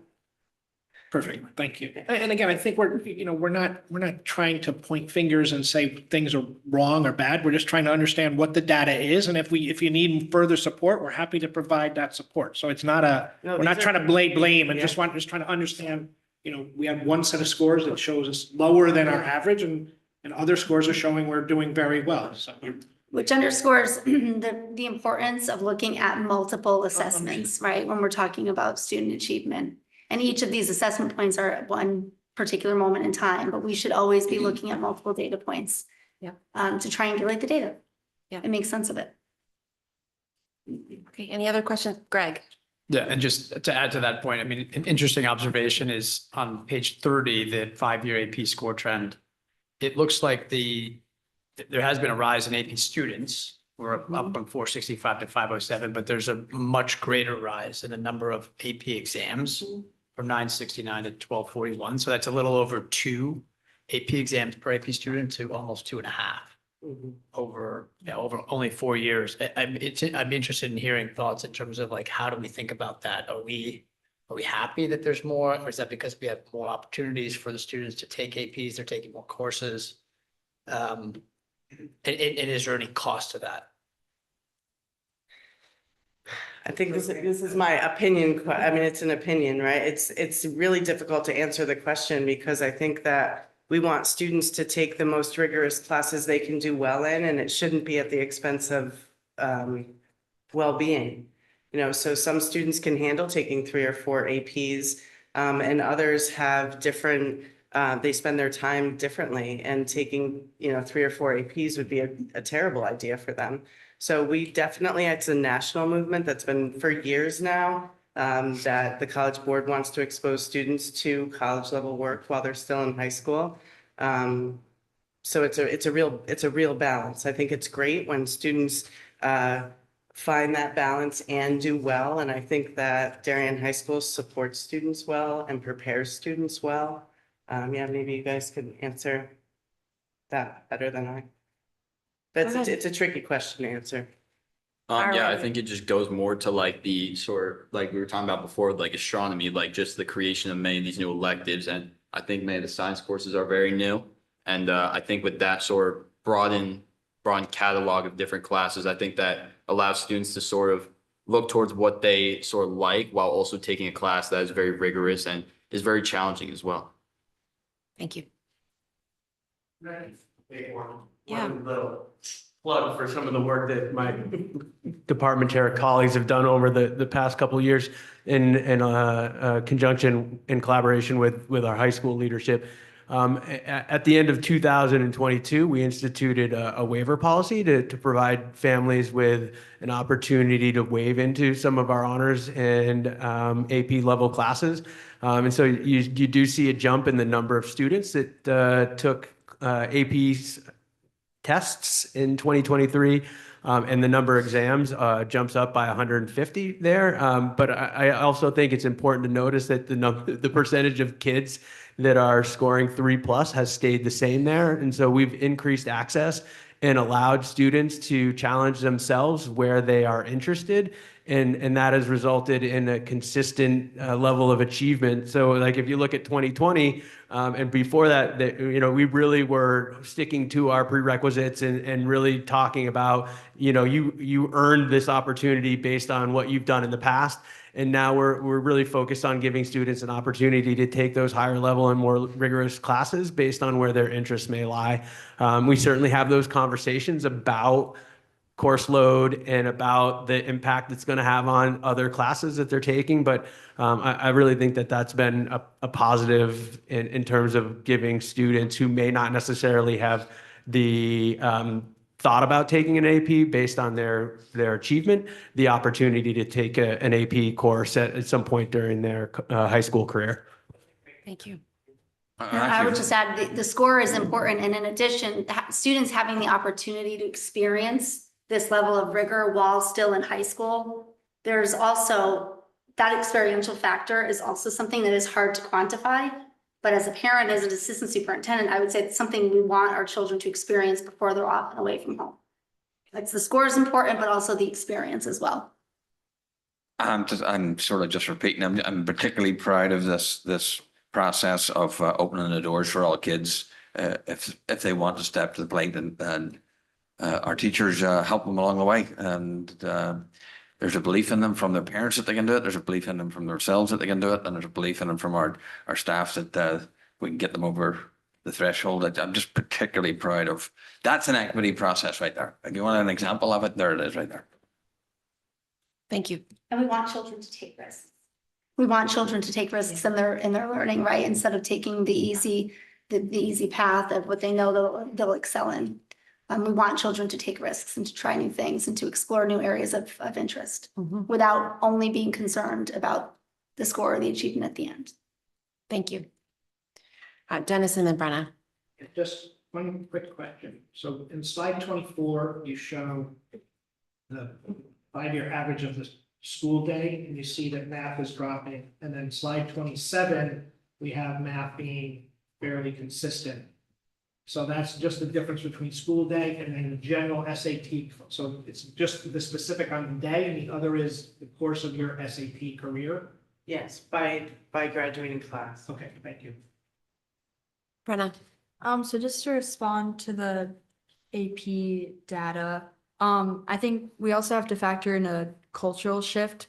AP exams have definitely increased in significance with the expansion of college counseling, social media networking, things like that, programs that are really building up, like I said, significance surrounding AP and College Board as this giant, monopoly that is the way to demonstrate to colleges. And so they're highly encouraged and sort of like societally perceived as this way to demonstrate readiness. And so I think that is also why many students are generally taking on more, prioritizing more. We know that college admissions are way more competitive than they were. And we similarly know that, AP is way more significant than it was. Thank you. And Brian's agreeing. Yeah. Yeah. Anyone else? Okay. Thank you, Kathy. Thank you, Kathy. Who's next?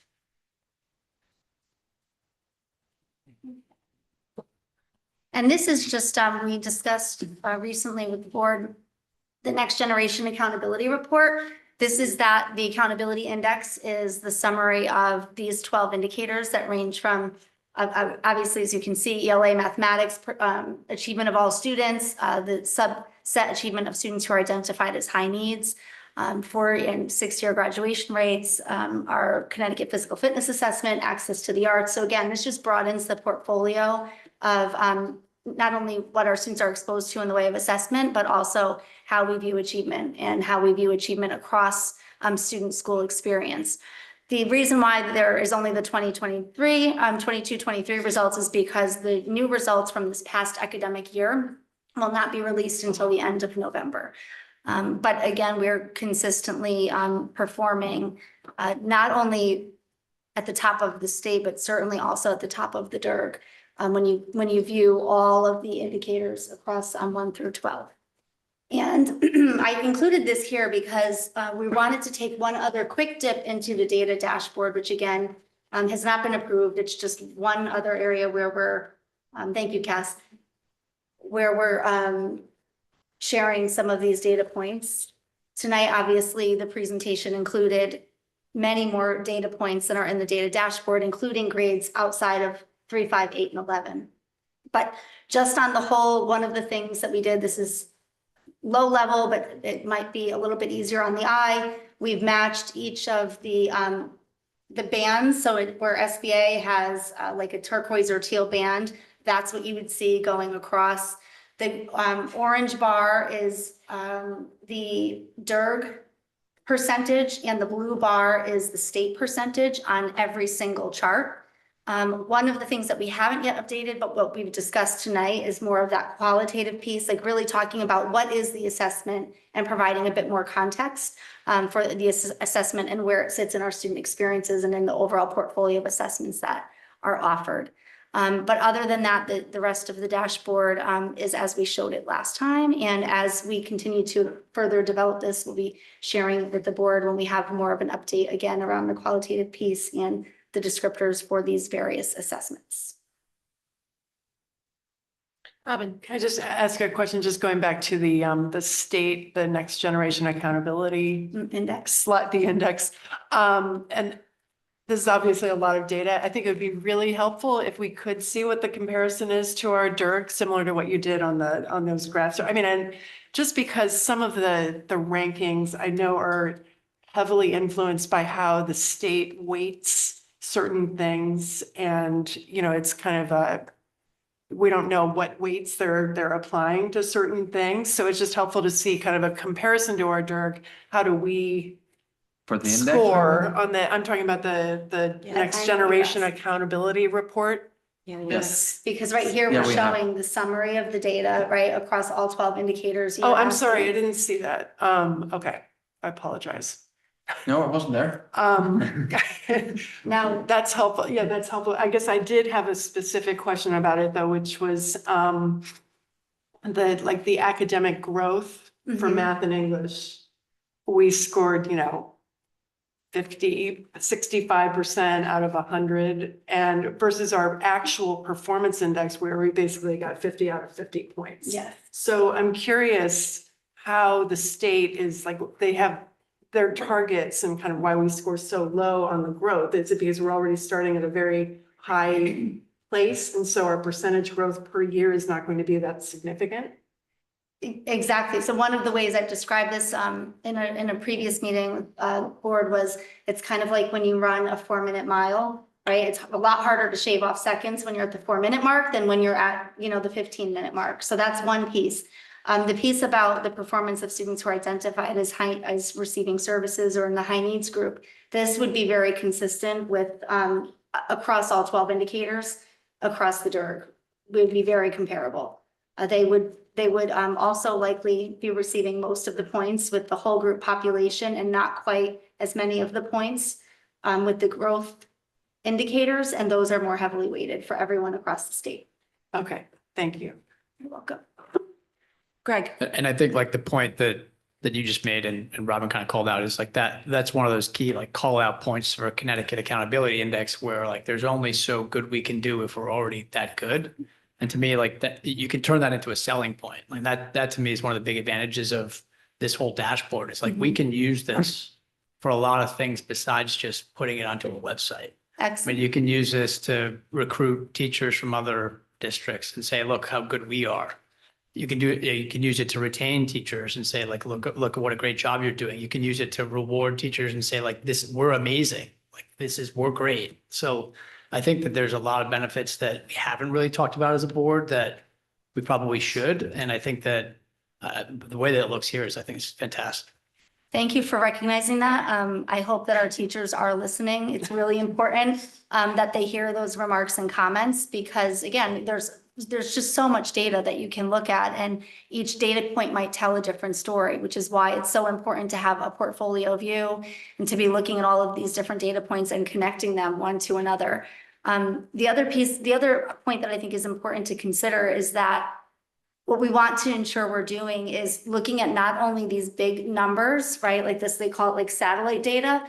We really also want to ensure that we have systems in place, which we do, and we're refining to look at individual data points. So every parent around the table and those watching is interested in these numbers, but ultimately we also want to know what individual students are doing and how we're tracking their growth and progress. So that's additional work that we'll continue to share with the board and work that we're very proud of. But thank you for recognizing that, and I hope our teachers are hearing those remarks. Just the school improvement plans, our staff sitting before me here and other staff, they'll be asking more questions from this. And I'm just going to be honest, this is one of the first times we have profiled our high need students the way we're profiling it.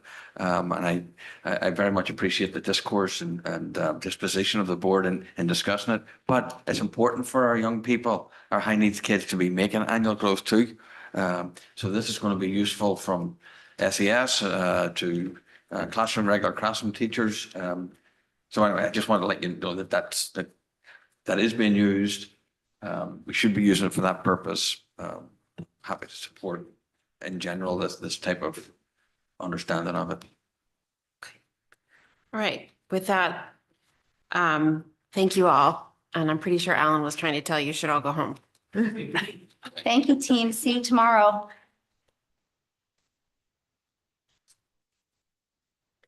Okay. The next item on the agenda is update on fiscal year 26 budget initiatives. This is meant to be just a status report at this time on what was discussed in July, so we know where the administration is in the process. We won't be going through the merits of any of them at the meeting this evening.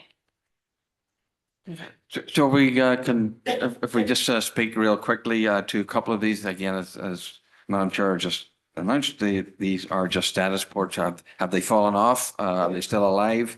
Where are we with it in general? Some of these have their own presentation scheduled by the calendar. So if you want to talk just real quickly about, and I'll say real quickly, just give the update to the board. If you remember, the board said that you wanted to add in an update on all of them, just in general, like at the same time. So this is what we're getting.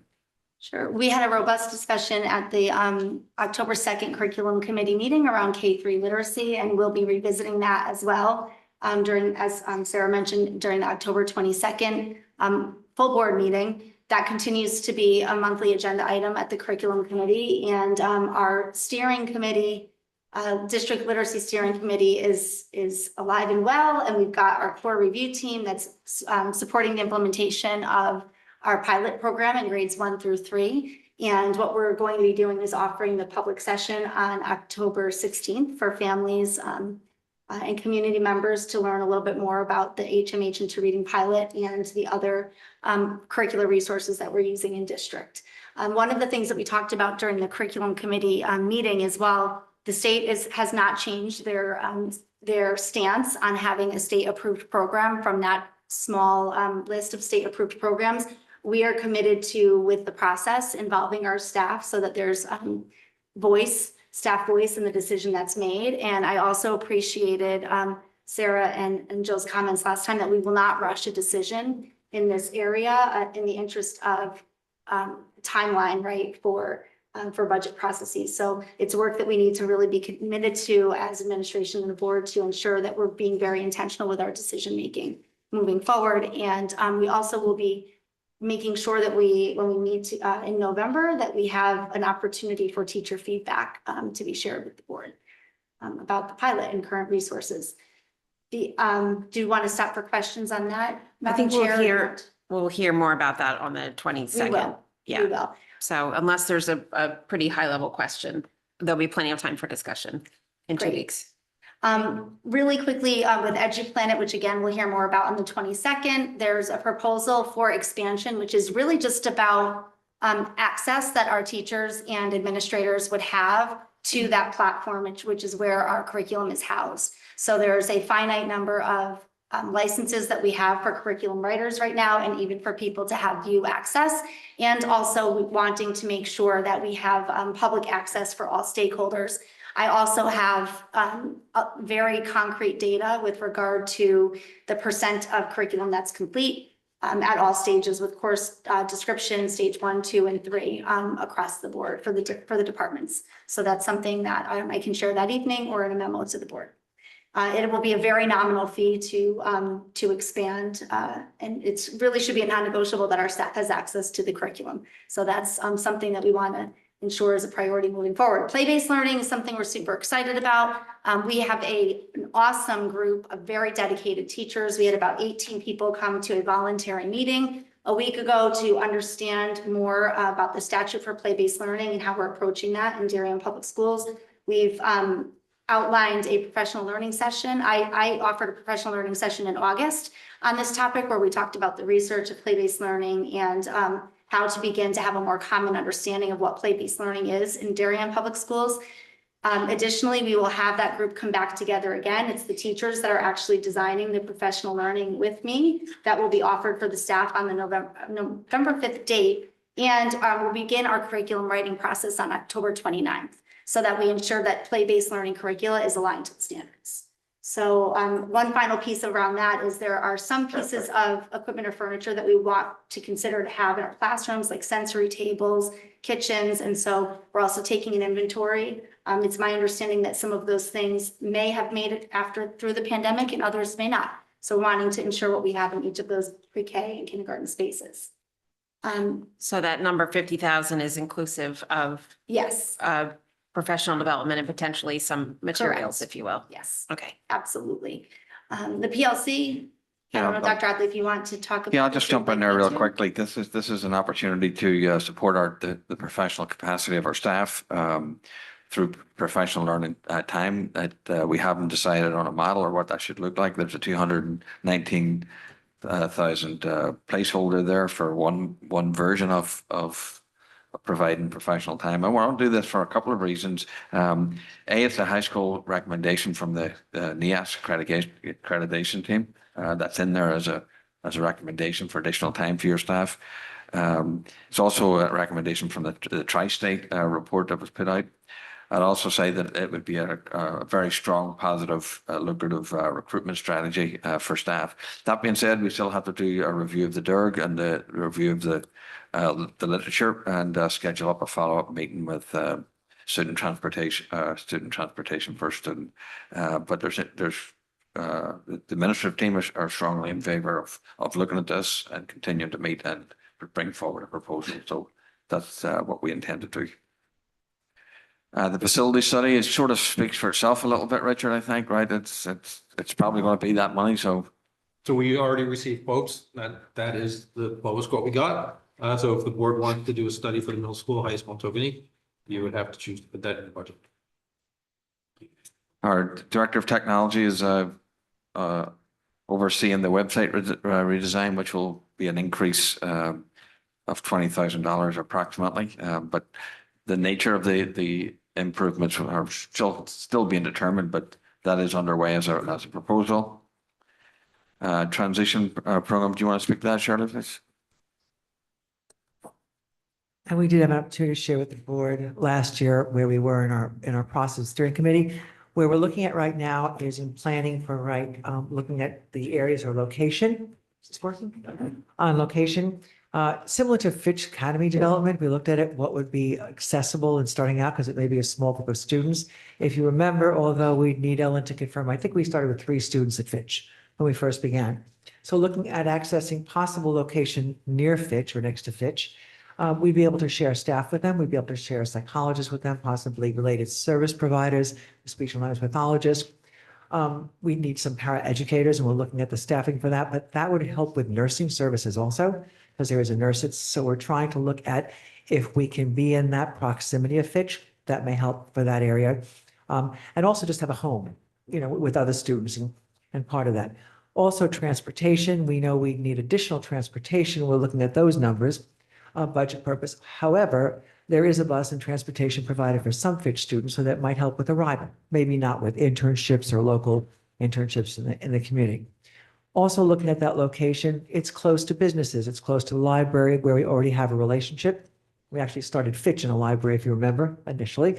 It has stores over there. In addition to the Y, it has the library, some retail stores and some businesses that we think would want to partner with us. So we're looking at that for that location. Like Fitch, I think if we know we're going to most importantly begin with a small number of students, the next step is really reaching out to families whose students are eligible for a transition program for 2025-26. Because we recognize there are some students who are already in transition programs in either other local districts. Also, the RISE program at Sacred Heart. We have students at NEC over at Norwell Community College. So we have to really speak to families and students of what the commitment will be and what the interest in is our program. So those are our next steps. Thank you. The student information system, if you're basically recall, it's sort of the question whether Aspen or PowerSchool type thing.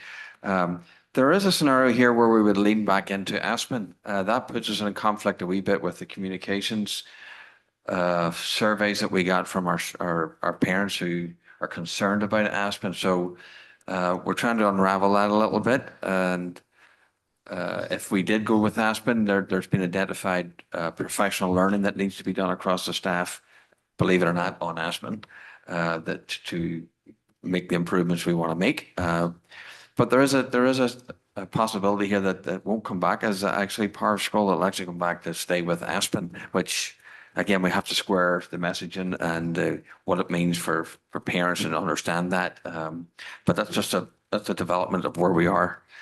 The fifth grade departmentalization, I don't think I have talked at the board table about this. So I put it on just because it has been on for discussion for a wee bit, but with our administrative team. I'll tell you as of today, I'm taking it off. Okay. The final meeting was today, but if I had had a meeting today and we would have went through with it, it would have stayed on. The thought was that I'll tell you what it is really, but the thought was that it's just going to be too much for this year, given everything that's going on with the schools, with early literature, with the moving around of the classrooms and so on and so forth. Basically, it's looking at departmentalizing the fifth grade, meaning for simple terms, it's not as simple as this, but for simple terms, you have a teacher for math and science, you have a teacher for social studies and English. There's expertise there. There's less training for staff. There's a transition can be built in for kids from fifth grade to sixth grade. I'll say now you don't have to worry about it, but we will take some time, particularly second semester, looking at the merits of perhaps down the line, looking at this as an option. But I didn't want to have a meeting today where we were going to move forward and not have it on. So, Okay. All right. Good. Katie. Thank you. I actually have several questions. Sorry, just where to start. Amy, quick question for you. The placeholder budget that you had attributed to K through 3 literacy, does that include professional development or is that just for the program cost? That is the program cost. Okay, so then Alan, when you were talking about the PLC and the placeholder for that, is there potential that the K through 3 literacy would come under that then as well? Oh yeah, I mean, that could support that, yes. Okay, thank you. And then Shirley, I wanted to ask about the transition programming. Actually went back and watched the presentation that we had in March because I pride myself on being prepared. And I just wanted to, there were a number of questions from the board and there were 3 buckets of next steps that were outlined, which involved parent and community involvement, ongoing program touring and model development, fiscal planning, and proposal development. So I just wanted to ask when we might expect the next full presentation. I don't know what the date is. If we have a date for that, but it's on the agenda. On the master agenda? Yeah, it should be on the, yes, it is on the master agenda. It's before we start like our budget season and receive our budget books, correct? Yes. Okay, thank you. I'll double check on that then. And then, I think it's November. and then, Alan, I just finally just wanted to say that, I appreciate your comments around the fifth grade departmentalization, and I appreciate you not rushing something that you're not ready for. And then I just wanted to make another plug that, if this is something that you continue to look into for the next, school year, or just even in the future, that, being able to discuss initiatives, ideas, programs, all of those things based on their merit, outside of the budget conversation is always just really helpful. So, just factoring in that timing, I think is really appreciated from a board perspective. Thank you. I just pulled up the master agenda. November 26th is the transition. So is that part of the SES, update?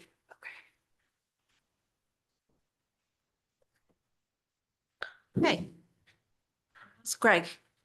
Just two quick things. One is on the website redesign, and it's potential suggestion / question. And I'm sort of looking to my left actually on this one is, could this potentially be a student project?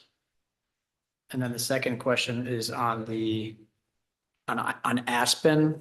Is there, you kind of alluded to this potentially, Dr. Hadley, is for Aspen, we possibly go back to them with explicit feedback on what we think is wrong with their interface, presentation, efficiencies, whatever. And they can, I've seen this done in other, with other software programs that are online and usable, where they could potentially make changes to improve it. Well, potentially, I don't know how they take the feedback in terms of like how many users. They have limited users in Connecticut. There's only a handful of us who's actually using Aspen at this particular point. But I think they have been responsive to us. I can say that the company itself has been responsive.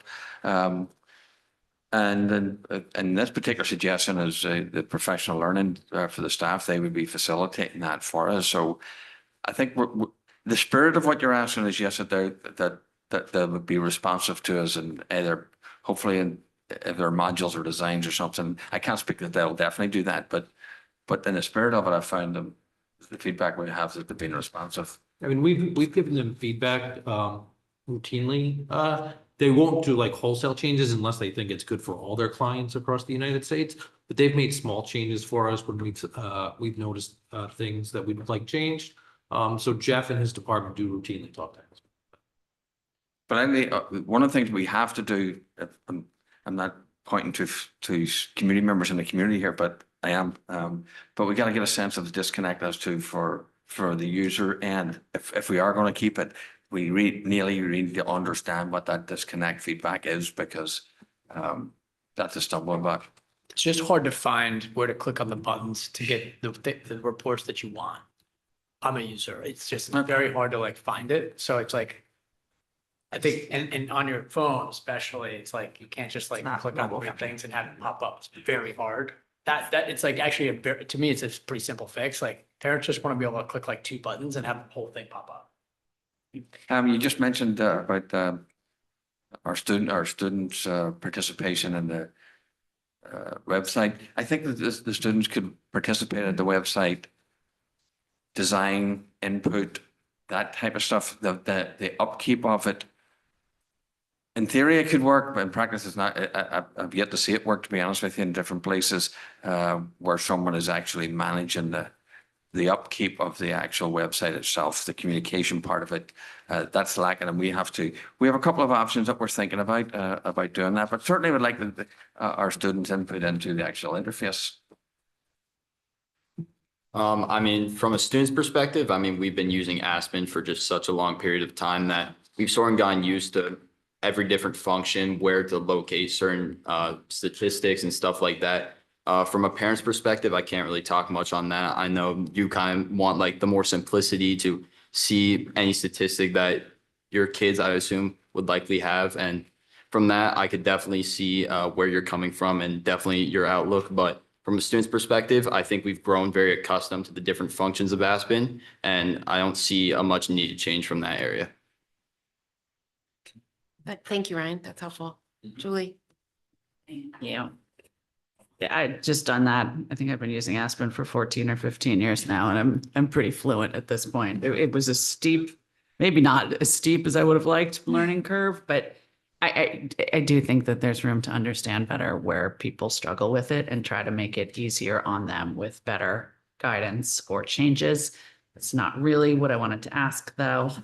What I wanted to ask was regarding the facility study. We'll have a conversation about that, or was that it just there, that it's 200,000 and we have to decide if we want it or not? No, we're gonna have a, we're No, gonna we'll have. have- Okay, just checking. So I don't know if this comes back to us again, but it might be helpful since we have next steps, if there are dates, just to put them in here, because that was what I was craving as I was reading the materials for tonight. Thanks.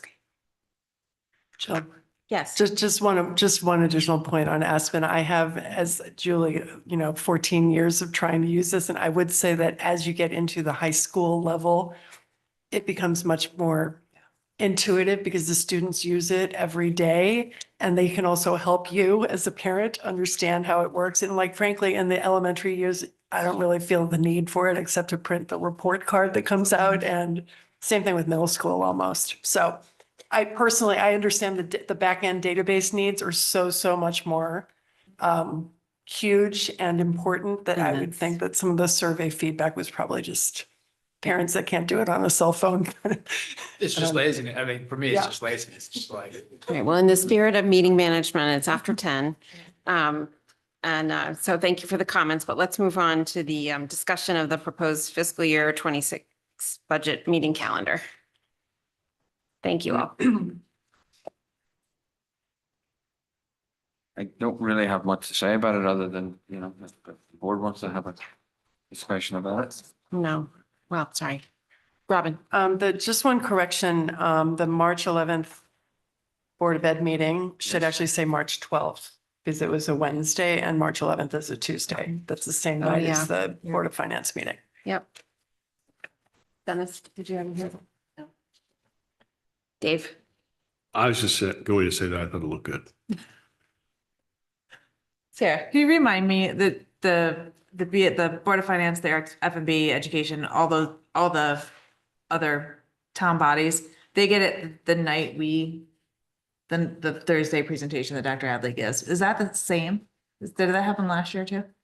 Yeah. Yeah, okay. I couldn't remember. I was just clarifying. There's always like people request stuff. Yeah. It's important to just stick to this because the worst thing is trying to copy these books, a last minute request from people who relatively should know better because it's the same thing every year. Right. And if we can stick to it, it would be helpful. I just also think it's helpful. This is gonna sound not the way I mean it, but to control the narrative, it's helpful to not have people have a look at the budget before you're able to explain your thinking. So I like it. Okay. All right, with that, we'll move on to, thank you all. We'll vote on this? I think we need to at some point. Usually we vote on our calendars. So the next meeting we'll vote on the actual calendar. So we're basically keeping the same. It's basically the Framework same. as We've just last moved year. their dates forward. Yeah, we took out putting in here when the Board of Finance or RTM heads come and speak to us. I think it's never worked to try and actually schedule people and let's see if they even want to. So if there'll be some interaction with those folks, if they want to come and speak, we'll get them on an agenda. But we're not trying to predetermine that from our end. We can't really vote to tell someone else when their schedules. Yes, Robin?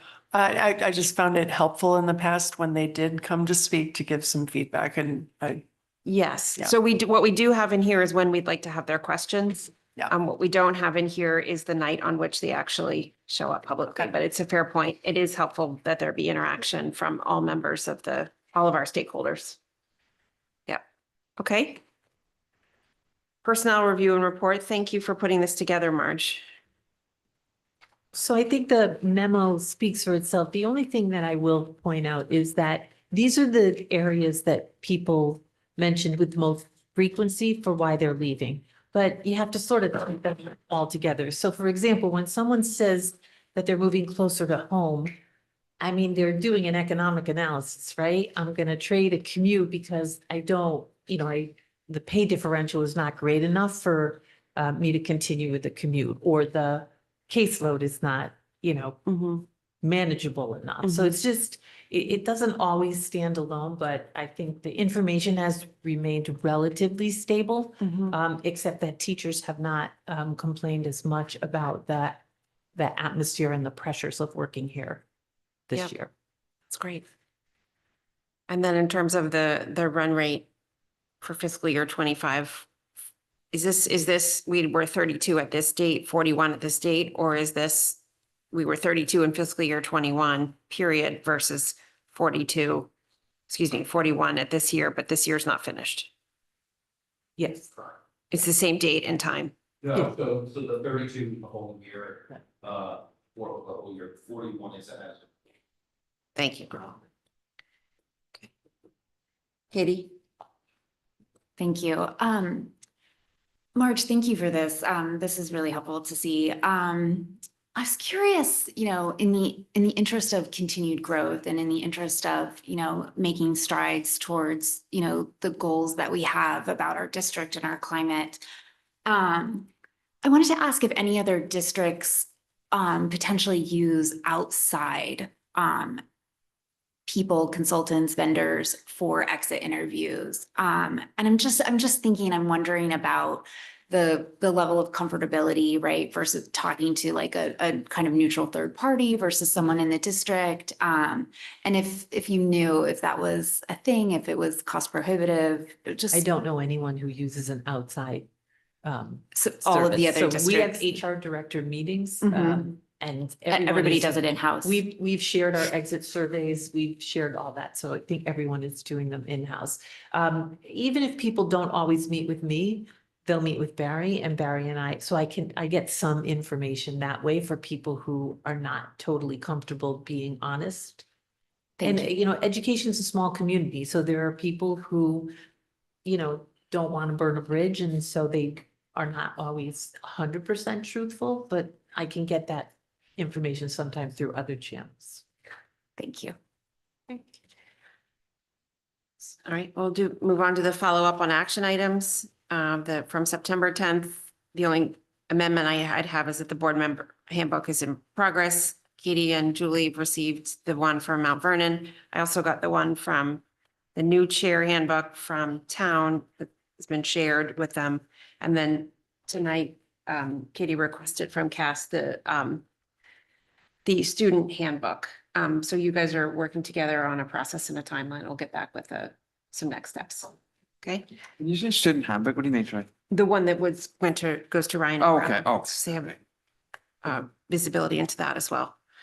The action items from tonight, we're going to schedule either, we'll send out a poll to see what might work for a special meeting with the lawyer. If not, we'll have them come to the policy meeting. We were looking for some ACT science numbers across DERGs. And then we were looking for some additional seal of biliteracy information. The number of students who earned it through coursework versus through coming to us that way through their native language, the number of languages, or excuse me, the distribution of languages and the DERG comps. That's all I had for action items. Am I missing anything? Katie? I just wanted to go back to one from the 24th, if. Yes. Okay, thank you. So Alan, thank you for the memo on the sustainable cafeterias. I did read through that, and I appreciated the way that you laid out some of the potential decisions that could be facing the board and kind of the paths forward that might be taken. And given that there were some special considerations for particular schools and some ways to move it forward, I wanted to request that we move that to the facilities committee for further discussion. Okay. Are people comfortable with that? I think it's worth having the conversation. Yeah. Okay. All right. We have a motion to move that to facilities. Katie moves, Julie seconds, all in favor? That's unanimous. Okay, so that'll go to facilities, the next appropriate interval. Okay. And with that, go to public comment. Good evening. If anyone in person or online would like to participate in public comment, please come up to the podium or use the raised hand icon and wait to be recognized. Please state your name and address for the record and note that you will have 3 minutes to comment, and please note the time with the chair. Okay. We have one raised hand. Okay. Sorry. Yeah. Go ahead, Lindsay. Hi, I'm Lindsay Hurdy of 2100 Post Road, and I have 3 kids in the system at Middlesex and Hindley, and I too attended Hindley and Middlesex back in the late 80s and early 90s. And I'm here as a parent on the committee that wants to revive the 8th grade field trip, and we're keen to make it happen for this year's 8th grade class in spring of 2025. Ideally, we envision a 2-night trip to our nation's capital, DC, just like my sister and I and thousands of other Darien 8th graders have experienced in the past. We also could imagine an educationally and experientially rich experience in Philadelphia. Briefly, I'd like to voice the value of this type of educational travel at the 8th grade level. Well-organized and thoughtfully executed field trips foster self-confidence, maturity, and an expanded worldview and social perspective, not to mention lifelong memories. Immersive travel for school-age kids shapes their growing minds and is a learning accelerator. There are a number of experienced and reputable organizations that we've researched that do this very well, and we imagine partnering with one of them and with a cohort of MMS educators to pull this off. By creating a large-scale opportunity like this for students, we're effectively translating what they're learning in the classroom into real-world experiences, and we'd be inviting them to expand upon their natural curiosities. The experience of walking around inside of history is powerful, eye-opening, and truly a rite of passage for 8th graders in the U.S. educational system. This particular 8th grade class has lost many major field trip and school-sponsored opportunities in the wake of COVID, and we believe it's fitting that they become the inaugural class for the revised vision of what the 8th grade trip can be. We're in close contact with another school system in Massachusetts comparable to Darien that resurrected their 8th grade trip in 2023, and it was an immeasurable success. They have even since made the trip a device-free experience for the students, which has improved the quality of the trip even further. I would love to see the board and this community prove that they value learning and growth and social development and intellectual curiosity beyond the walls of our schools by getting behind an experiential educational 2-day field trip for this year's 8th grade class and beyond. Thank you. Thank you, Lindsay. If anyone else would like to participate in public comment, please approach the podium or use the raised hand icon. We have no raised hands at this time. Okay. With that, I'll take a motion to adjourn. That's Julie, seconded